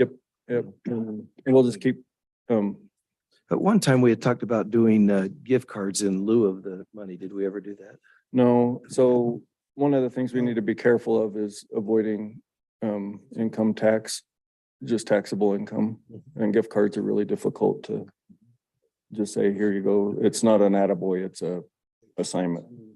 Right, so it's, Okay. I like that. The only other question would be if somebody quit midterm, I guess they've accrued, you would pay out what has been accrued. Somebody resigned in July and they had been attending since January. They Oh, get sure. 7 months worth yeah, on the, yep, on their pay. They get a paycheck. on planning commission, yeah, yep, sure. So you'll have to send a, that's still under, do you have to send a W-2 on those? Um, Well, I was just discussing, if it's under 6, we're okay, correct? Is that right, Gary? they wouldn't be listed as employees, so we, So that's what's in my memory. Yeah, 1099 then. That is my RSD. Right. Yeah. it's up to them to claim it, but, Some companies do it for any amount, yeah. just because it's easier than trying to keep track of 600. So I would think you're probably sending that out at the end of the year. Yeah, and then Teresa will track attendance. So she, Here anyway. well, she does the minutes and she'll just let us know. But that's just proposed. We've never done that before and I don't know how you feel about the dollar amount, but some of those meetings are more than an hour. Yeah, I like it. And in fact, I like. was a supporter of it when we first Proposed it. proposed It might have been you that It proposed. was. Okay. So the first sheet also, if you remember, the first sheet includes the current range and then the market. And then the color coding is just at the very top, it says what the color coding means of just tolerances. So you know, if the percent change is more or less than 5%, it's highlighted and that sort of thing. So there are some in the proposed that actually are a decrease in what we currently have in the range, mostly on the low end on a couple. But you can see on the right-hand column, most of them are an increase because we went from 30 to 45%. So that's the pay scale. So And then I also didn't consider if there's any adjustments that elected officials or you would like to consider, but that would be an appropriate time to propose any changes. I never reached out or asked anybody, but Cost of living in the past? yep, you're still, yep. The current one is after last year's cost of living. So you're, we do that for all ranges. Mine was the only one that we didn't apply sometimes, the cost of living. Would you ever do I mean, I'm not proposing any changes, but would you ever, if there were, would you ever bring together a citizens group to make recommendations? You could for elected officials. Right, for elected officials. Yeah, I don't. I did a little bit of homework and it is all over the map. What elected officials Yeah, are compensated. Ours is on the high end. No, yeah, exactly. No. But that's something to consider. I would just say, don't sell yourself short. But also kind of balance that on the workload or the weight and the time away from family. You know what I mean? Like it's a commitment and it's not always a fun commitment. But definitely with a city manager in place, I don't, I wouldn't say we need to look at going full-time, full-time jobs or whatnot. So. I think my feeling is, I mean, irregardless of what the amount is, I think it needs to, a dollar amount needs to be recommended independently from the council. I don't feel comfortable making a recommendation on our.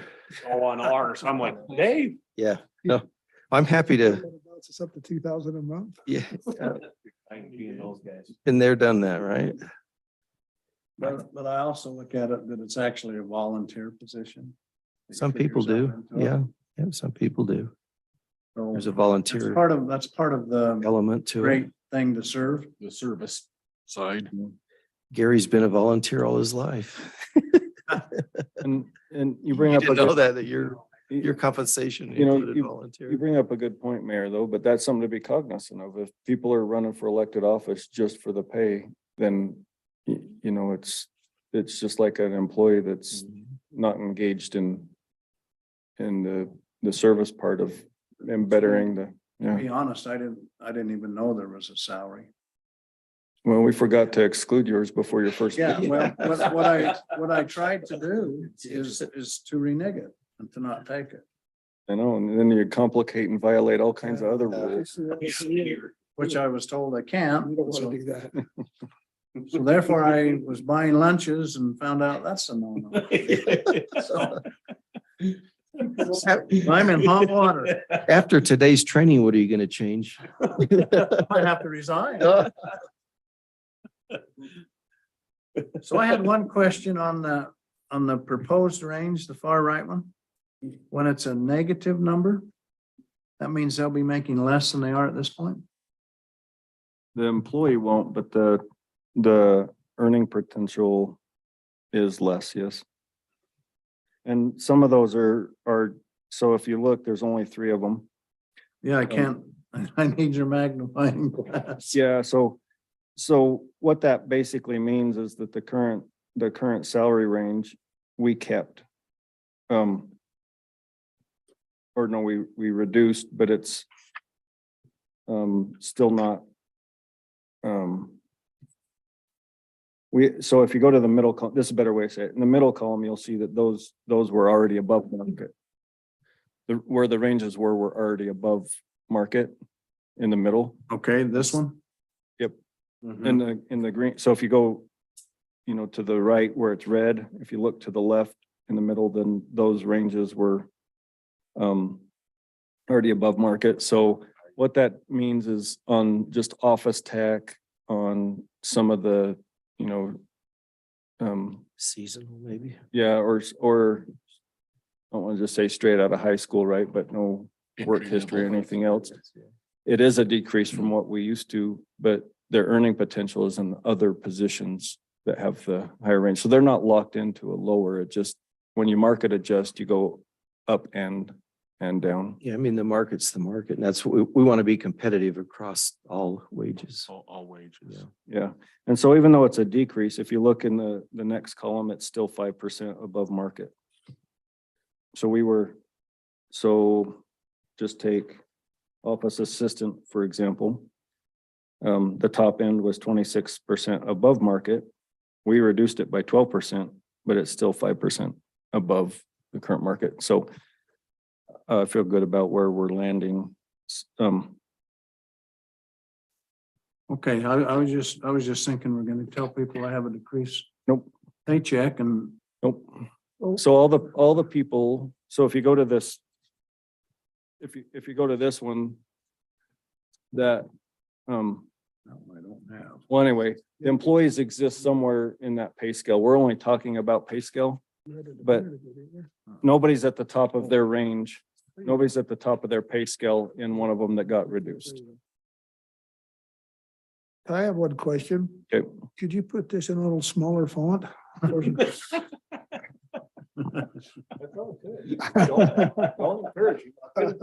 Yeah, encourage them. We'll get a 3x5 card. I understand you want to put it all on one page. I get it. Well, yeah. Eric's got his magnifying glass going. He only gets 3 numbers per page. Didn't mean to be a smart, didn't mean to be a smart aleck. No, So it's good. We it's do got- have, we don't have a magnifying glass, but if you take your phone, I've Turn been it doing into that. one. Yeah, life hack, Uh-huh. we provide you with tools. We're an accessible place here. Training. so Ty, if we approve this compensation schedule, it's a compensation schedule. So we approve this tonight, then this will apply to the beginning of the fiscal year, July 1. Yep, Is that- July 1, yep. And so at some point, I would assume that you could bring to us something that shows maybe what current salary is and proposed salary. Is that something that could be done? For individuals? Yeah. So usually what I do though is I just bring at the budget time, I'll show the total increase in salary for the year, but you want to see But not, where but individual not people. individually, but not individually, correct? Yeah, I wouldn't, you can come to my office and I can Yeah, show you where anybody's at. I'd say each one of us, if we had that desire to just visit with you. Yeah, I agree. I don't. I That's mean, pretty sensitive information. Well, that, and I think we let Ty do his job. But are city employees' wages public record? Yeah, They are, it's aren't they? discoverable. They are, but it's. Point taken, you don't need to bring it to council meeting, but we can get that information anytime we wanted, simply by walking into your office. One at a time. And, you know, Yeah. No more than three, 2 by more 2. than two.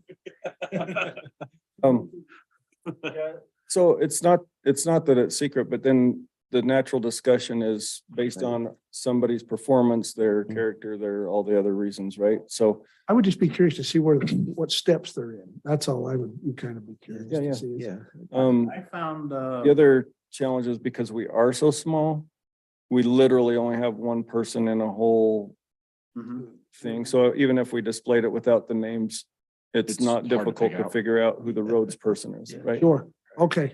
All right, But in the budget, I will bring, here's how much the salaries, the total increase. right, That's right. and benefits. Yep.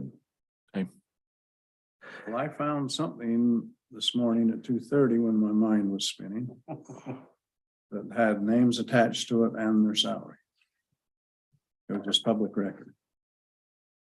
Well, it would be public. It would be public.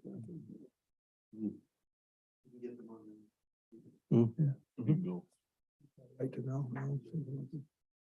But those are kind of skewed too. Well, they're also outdated sometimes. But you also, Outdated and skewed a little bit too, though. you also go hunting for it. So if you're curious and not just, here's Morgan City. At 2 in the published. morning. Yeah. So we could do whatever you request. I'm just saying I typically don't do that, so. Mayor, I'd like to make a motion that we pass resolution 2309, adopting and approving the compensation schedule for employees of Morgan City Corporation. Okay, we have a motion from Dave. Do we have a second? You do, I'll second that. Okay, we have a motion and a second. Dave, motion that we, what one was we on, buddy? G. G.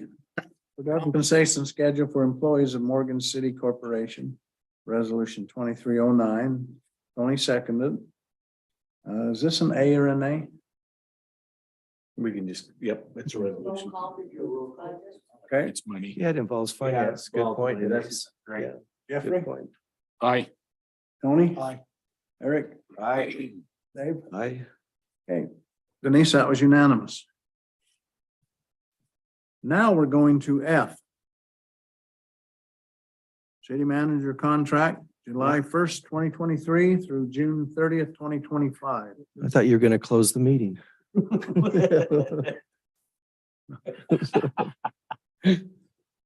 Ty would be like, oh, what? Yeah, where'd I go wrong? Before we close it, resolution 2308. Okay. Any discussion? I've just got, I just gotta find those papers is what I gotta find. Page 70. Some Oh, you're changes, not right? electronic, are you? Yes. That's what I was asking, is that, Yep, it has a couple of changes. Than what was in the packet You got enough paperwork to go through there, Mayor? in smaller Goodness. font. I'll help you out.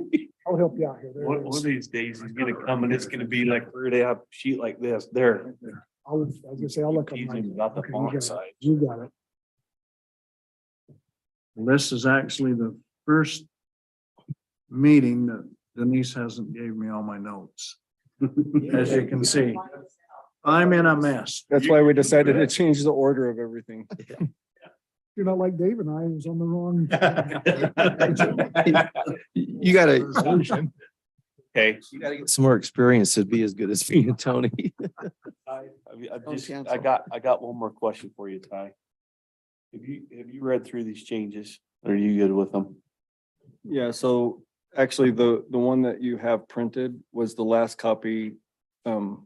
Denise had already sent out the packets and then Gary sent me the final copy and there is a couple changes that I can highlight if you would like.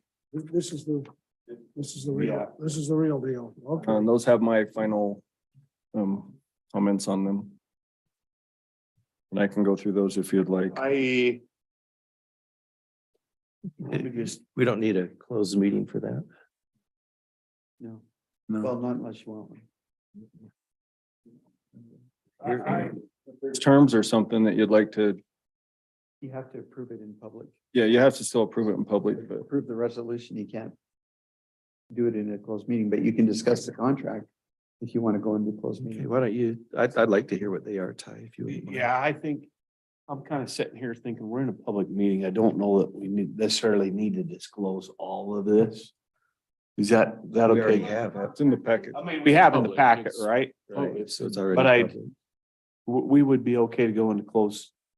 If you want to negotiate something or I don't think so. Just have a question that's would be too sensitive. Section 4 on A. Okay, so just speak to me in layman's terms on that one. So the city agrees to pay the manager a sum equal to 3 months aggregate salary. I mean, I'm not suggesting this would happen, but so what does that exactly say? Plus, So- yeah, so right now, I have six months in my current contract. It started with 3 and built to 6. This would go from 6 and then the new contract would start with 6 and it would build up to 12. So over the longer I'm here, the more severance, but it's for if you decide to just not renew my contract or get rid of me. So it's a protection to me, but it's also a commitment that if I went elsewhere, I'd be losing that protection that I've gained over time. So the 6 is the new, the 3 is in the existing. And then the 12 is the new. Yeah, so it should 3 and 6 should be struck. You don't read it 6 and then 3. That's why it's confusing. So it's just 6 and then 12. And then I did strike the lump out of lump sum because in the next sentence, it just says to be paid out as in a time and manner the manager may determine. So that leaves it to my discretion if I want paid out in a lump sum or just the continual monthly payments until that's paid. And the lump sum kind of limits that. That's why lump is struck out. So Got a there's some question. okay. We, It's just increasing those two. Or increasing the numbers on those two.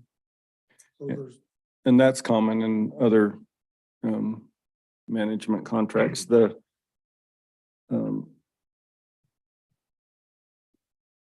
The last one, because I was the first city manager, the city wasn't real comfortable with the commitment. So that's why we did 3 to 6 in my mind. So, I've got maybe a question for you, Gary, and if not, Ty, it's not a big deal, but we had talked about not participating with cost of living, and that isn't spelled out specific in the agreement for this year. Is that something that should be included? well, this contract begins July 1 Okay, and Yep. it's then, understood. It's yeah, just- this time next year, that works. right. Be eligible. Just kind of walking you through a couple things. Under subsection 2, the manager can't negotiate salary adjustments during his performance review. In other words, it has to be part of the overall city.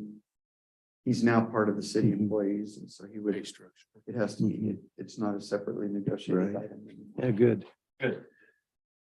That And, makes sense. The other, there's those changes in A. And then there's another change in C. And all it does is just identify what he would receive upon termination. Shall receive a cash payout.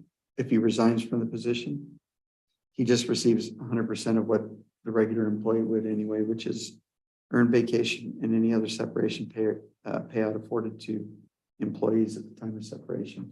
So that's changing that. The key, did add, and these should be marked in red as well, D, E, F, and G. And they were taken from another city manager agreement. It just, Which section are you at? this is on 4, D, E, F, and G. Well, I've got it too, but I can read this. Those are the same, those are the same that's in the packet. It's the same. Yeah, so I apologize. I should have highlighted those in red, but one says that the manager shall not be removed during the first 180 days following any change in the membership of the city council. So that just, what that does is if you get kind of a city council comes in and wants to change the world, it just gives 180 days at least For the world changes. manager to find something. Or runs on the premise of ousting the Right. city manager.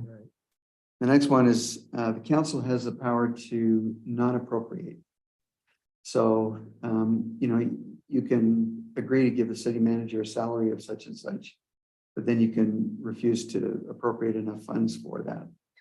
Yeah, but he's part of the overall employee compensation, so But you could line item it if you, you can Oh, yeah. line item. Yeah. Can you line item any employee? any Budget employee, item. you can refuse to fund the position of electric foreman. You Yeah. could refuse to fund the position of city Oh, I manager. didn't know that.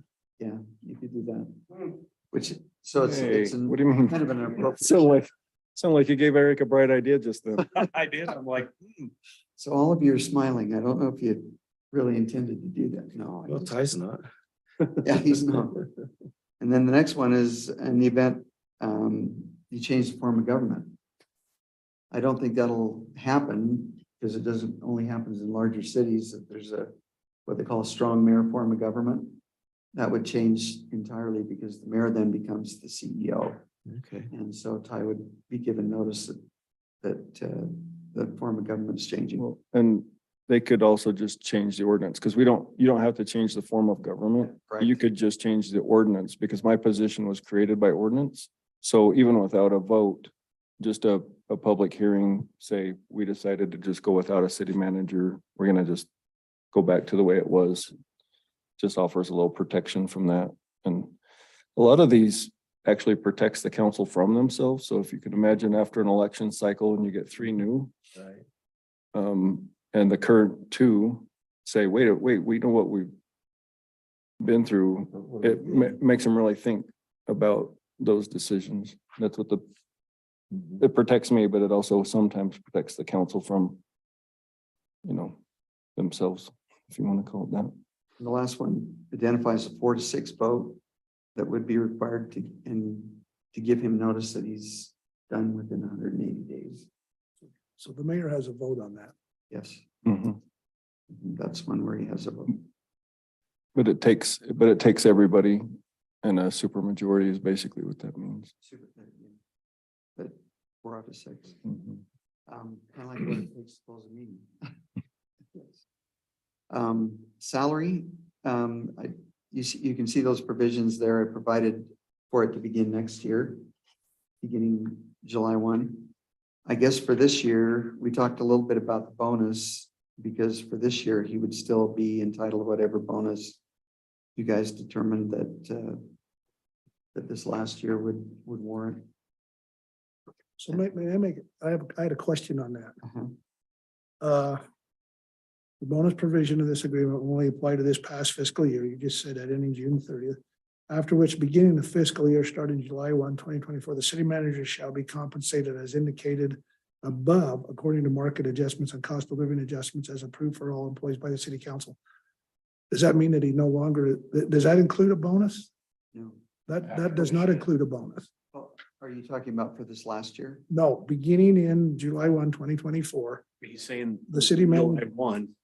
It's no more bonuses after that. that's okay. So It's I didn't know just if it- entirely I didn't know if that's part of compensated. shall be compensated as indicated above according.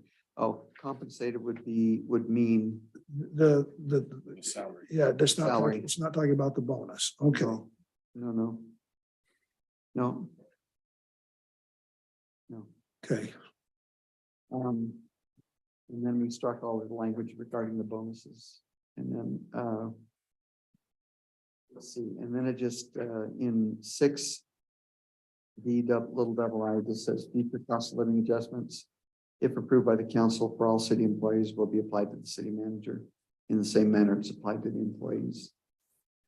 I think that was the intent of what you, Gary, top of page 3, maybe I don't have the most current, but it talks about a up to $5,000 performance bonus. The what, Dave? I'm sorry. That's back on the same section, just section 5 is. Section it's- 5. It's page 2 on the printed and page 3. on Okay, the- mine's showing. You struck that out, Dave. What? I don't have it on mine. Yeah, because that's the electronic one. No, Paper no, it's one. the same. Is it the same? Yeah, that section's the same, I think. so I struck right above benefits. Oh, you got it. Right there's where you're talking, right? Where you- No, right here. It says up to $5,000. That's still in. Oh, it This is. isn't struck out.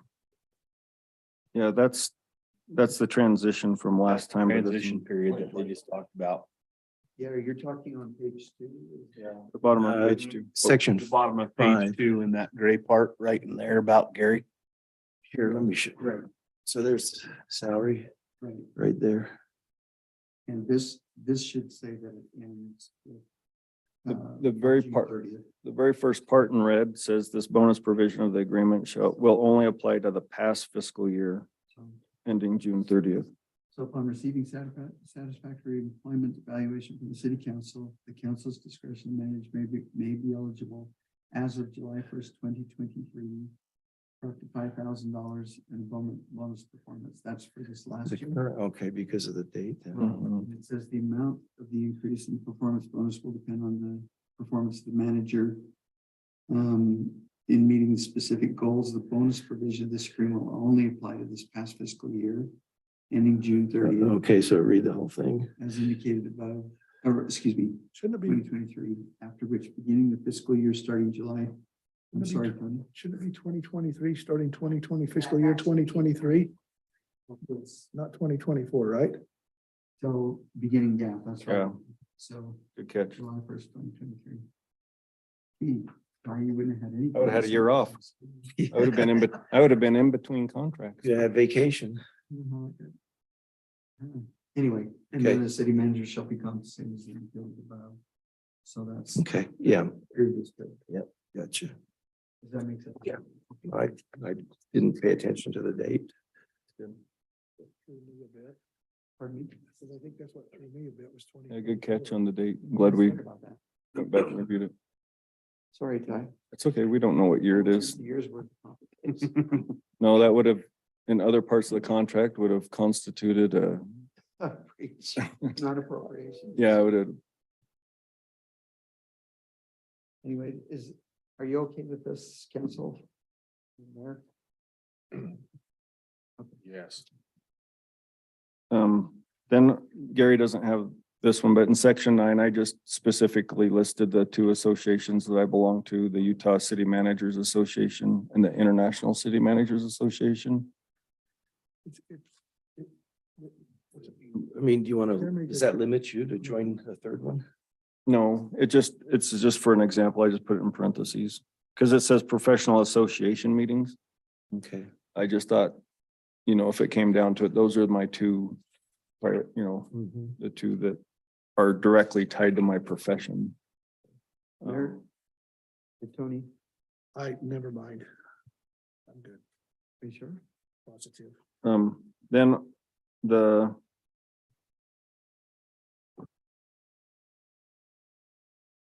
effective date should, that 1 and 3 are struck through, but that's just 2023. There's another date I saw somewhere. So on C, effective date of section 14.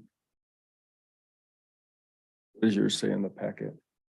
Effective date says 2013. It's way out there. No, C on effective date. The one in the packet says effective 2021. Yeah, we So need that- to change that. And I tried in my editing skills to take out the 1 and put in a 3, but I put a 3 and struck them both out. So it's Mhm. 2023. It's not 20,000, 22. We're gone by then, aren't we? I think so. Right. So just that effective date says 2023 instead of 2021. You're right. Gary had that. Yeah, I caught that. And then just changing the mayor's name on the very last signature page. Sorry, most of these were amendments, and this is actually, we're going back and doing a new agreement, so those should be changed. I think that's all the. Maybe we should write in my performance review. I get a pat on the back or something. That would be nice. It works. Yeah. I was told attaboy is a good thing Mayor, we ready from for my a motion? pops. You ready to make the motion? I am. Okay. Mayor, can I make a motion? You sure can. Mayor, I'll make a motion that we approve resolution 23-08, resolution adopting approving agreement between Morgan City and Tyrell Bailey as city manager with the adjustments of the dates discussed in the meeting. There's several of them, so clean up the dates. I will second that if you're looking for a second. Yes, I'm looking for a second. Okay. So Eric made a motion to approve of resolution 2308, city manager contract, July 1st, 23 through June 30th, 25. Seconded that. Aye.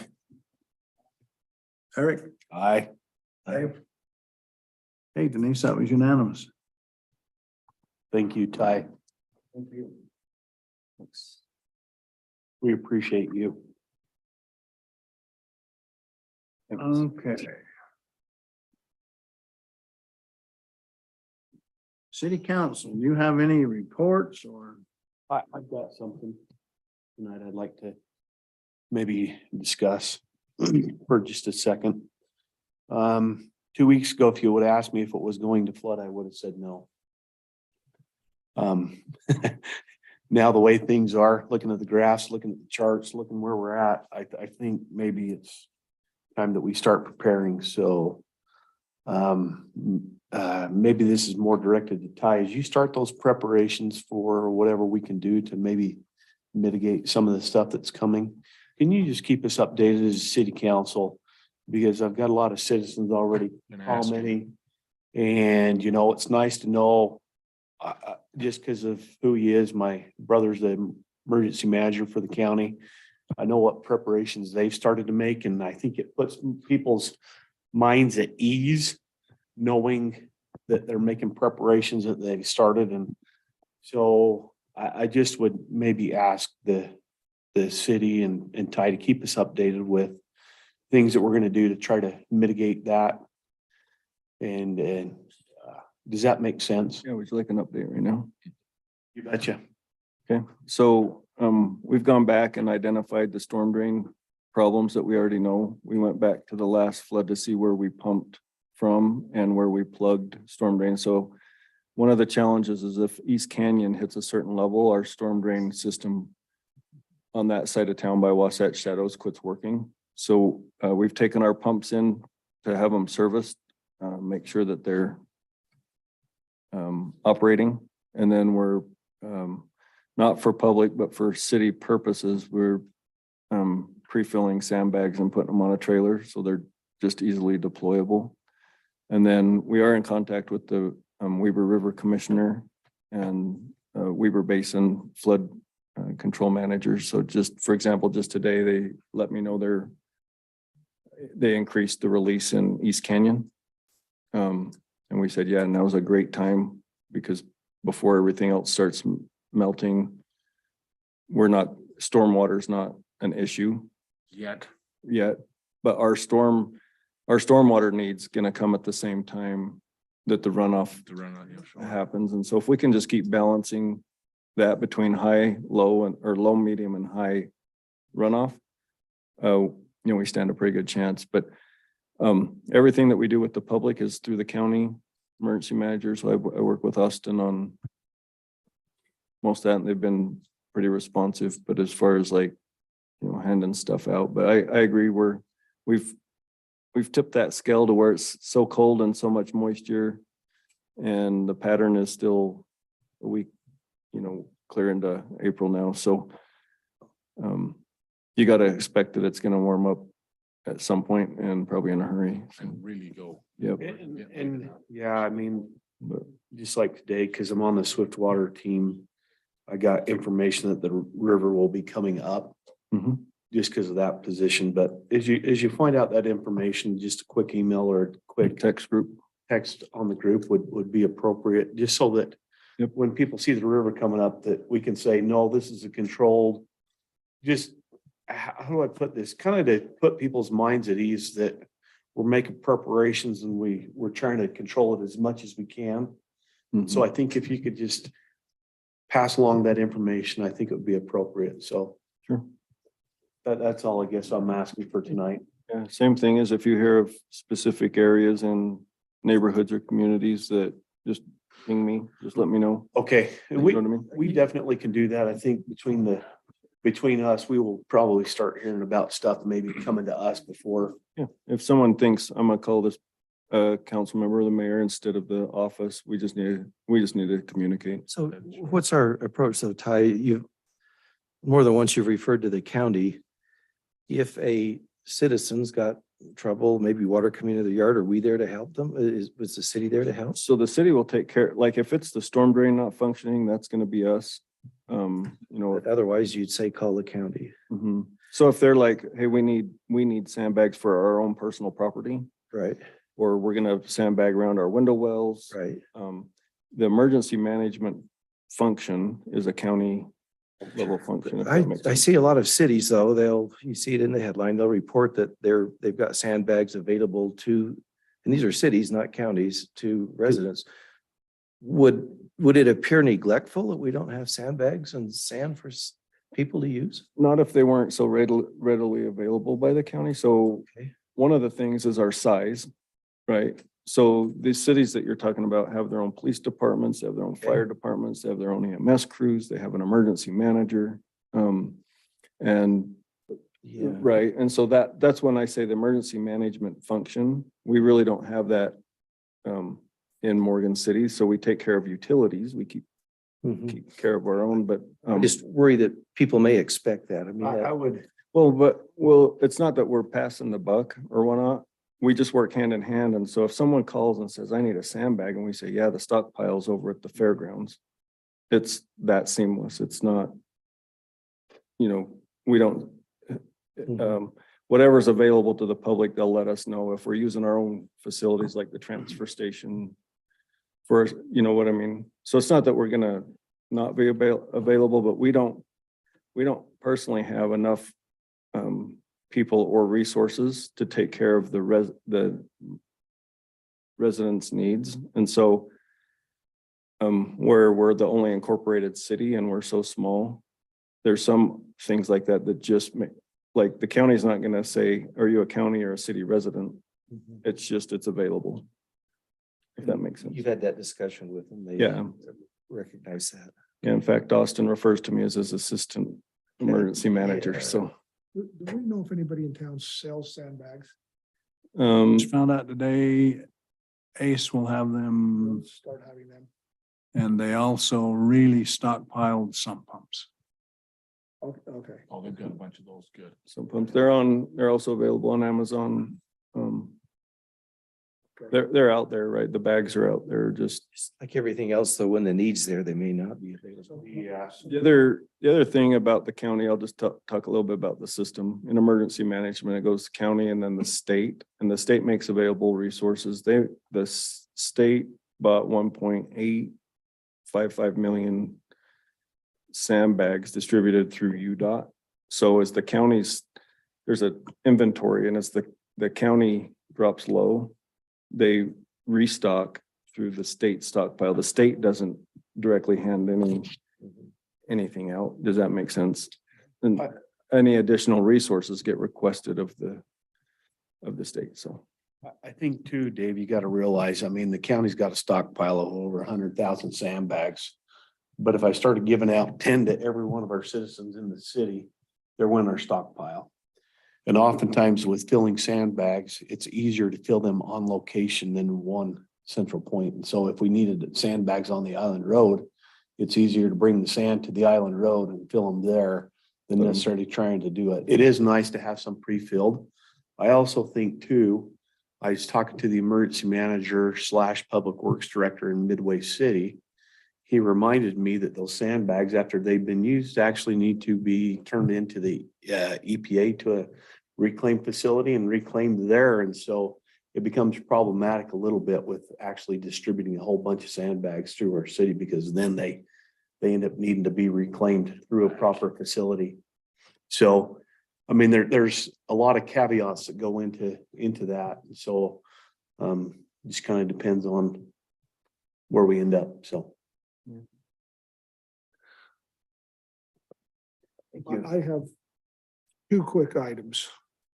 One was office staff talked to me today and asked if we were okay allowing dead animals, deer specifically, to be taken down to the transfer station. My answer to them was no. It's an emphatic no. We don't want animals delivered to our transfer station. DWR called and wanted to dump dead deer into our transfer station. I told them, I called Nathan Rich, he was Wasatch Integrated's director, told Nathan, I told him flat out no. He says, good call. Tell him to bring them down here to the official landfill, which is in Layton, and we'll bury him as quickly as we can. We don't bury him over at our ours is in the landfill. We don't bury him over at our transfer station. They just sit in a roll-off for who knows how long. So if you get a question, can I take dead deer down to or any animal for that matter, down to our transfer station, the answer should be no. They should go to the landfill down in Layton. Even if they're frozen? Or they can, yeah, Sorry, I'm just. yeah, because they'll be thawing out here pretty soon. So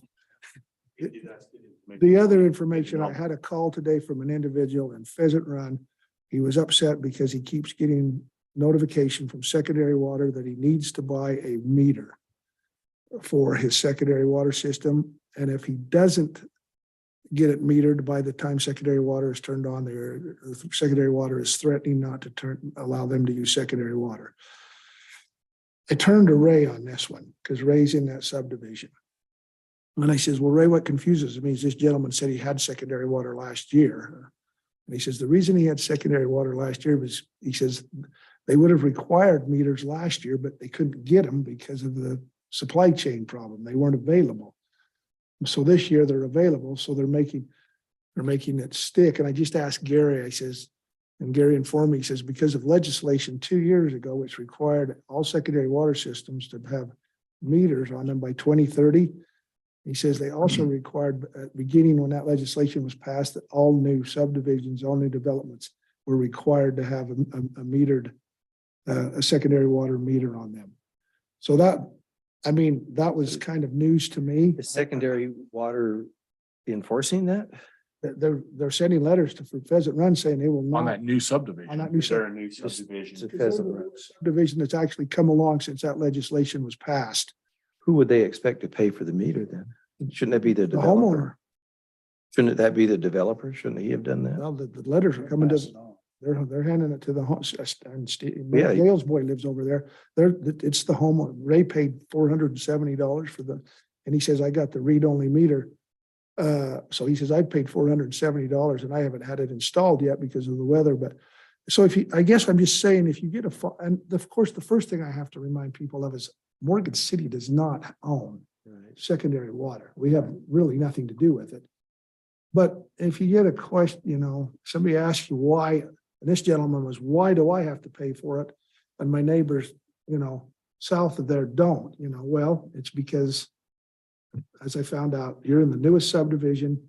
It is required by state. Seems to me that's a cost that's built into the cost of the lot. When the developer develops it, I wonder if he's made off with the money, because all he has to do is claim not available. I'm out of here. I don't know how to answer that. I mean, other than just like your other Sure. meters, your gas meters, that's, Ray referred to the developer himself and says, well, maybe this, all part of the cost of selling a home. But anyway, so I hope I haven't misspoke here, but that's what Ray told me, and that's what he had found out. So So I guess any development in the future, secondary water will require a meter on them. Now, the question I can't answer is for us that hooked onto it when it was initially began. Mhm. I mean, the law is now that by 2030, everybody has a meter. So I'm getting, and Ty, I talked to you today, I'm not metered. I know that. So again, that seems to be a cost of the secondary water system. I They think can most ask each of us to pay everybody for that it. signed up initially when it came to fruition, I don't think any of us have a meter on our secondary No. water. Oh, you pay So- the month, I mean, the annual amount. So, And the legislature did anticipate that individual homeowners would bear cost in that legislation. They're expecting that. Yeah, they did make available funds so that the association can apply for grants. But I think it's like a 70%. And then the costs are, I thought it said for the first 2 or 3 years, and then it goes down to 60. incrementally decreases as you get Yeah, closer so to the- 2030. The early adopters have more grant money made available to them. And I can't tell you if our Morgan Secondary Water Association has applied for that grant money. I don't know. So we're going to be getting a similar letter between now and 2030. I don't see how we couldn't. And you're held hostage because their argument is we just won't turn the water on until you have it. That's So- apparently that's. Which is probably force fed from the state. Yeah, they wouldn't be allowed to. Yeah, Interesting.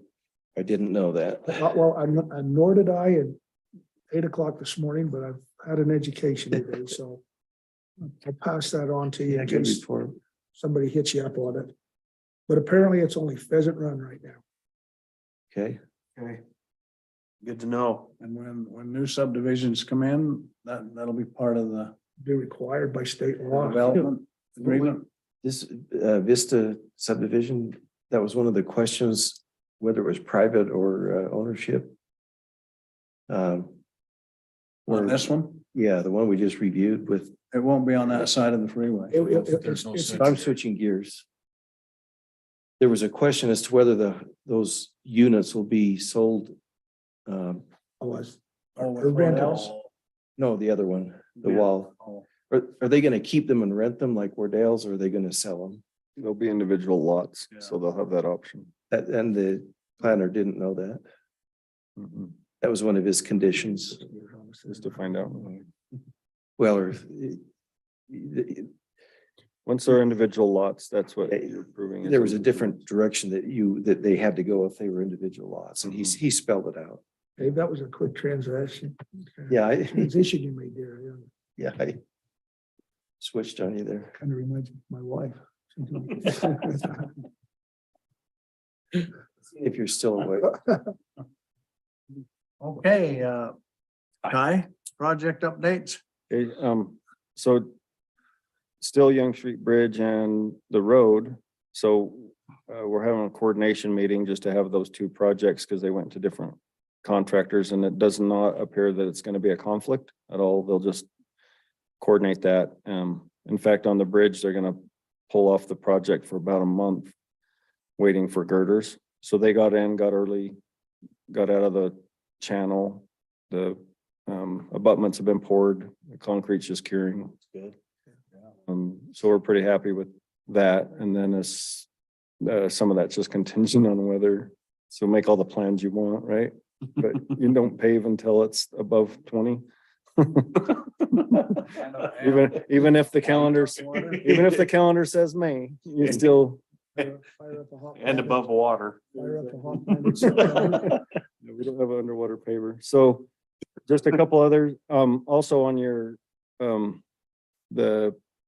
got our health insurance numbers for the year. So it's a health insurance increased by 3.5%. If you remember, last year was 7%. Be included in the dental did not change. So the dental plan is the same, so. That's great. So maybe that lower percent is a result of fewer claims on our part. Part of that, and then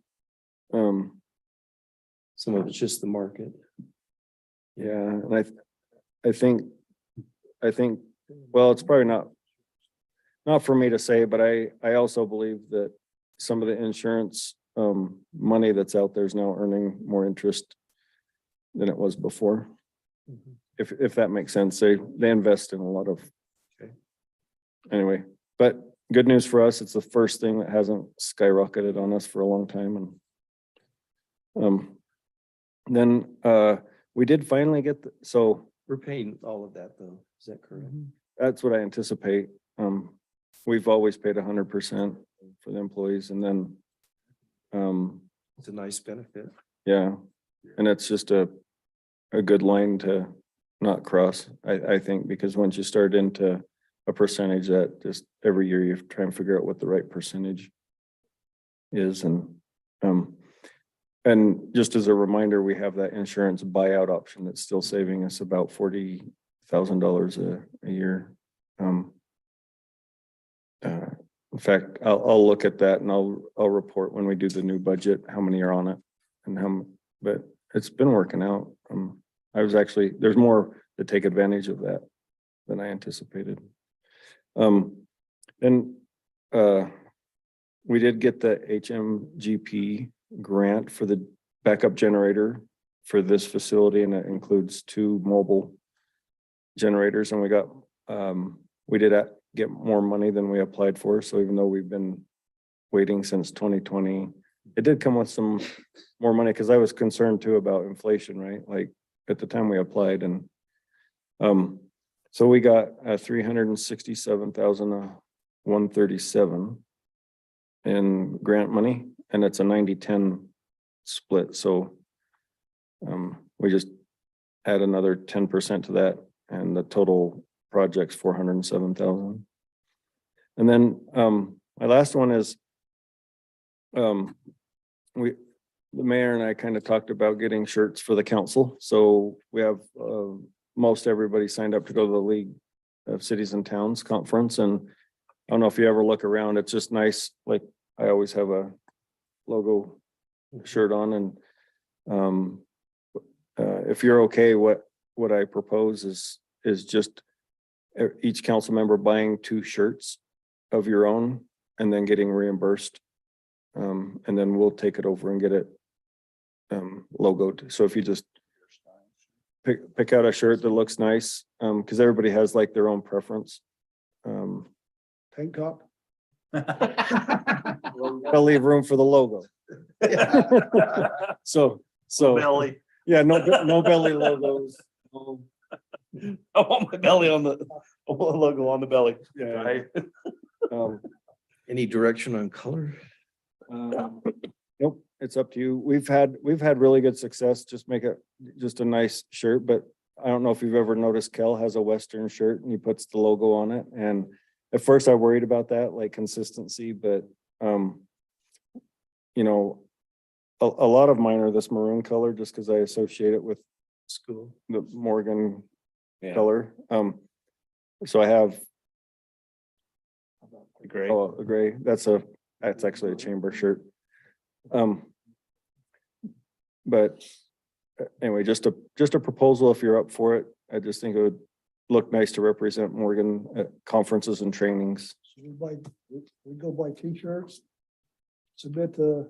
Reimbursements, and it'll just come on your, And the shirts. Yeah, and hand in our shirts for, we get- yep, but get brand new shirts, so that's another, I could see your eyes, Tony. It's like, let's see.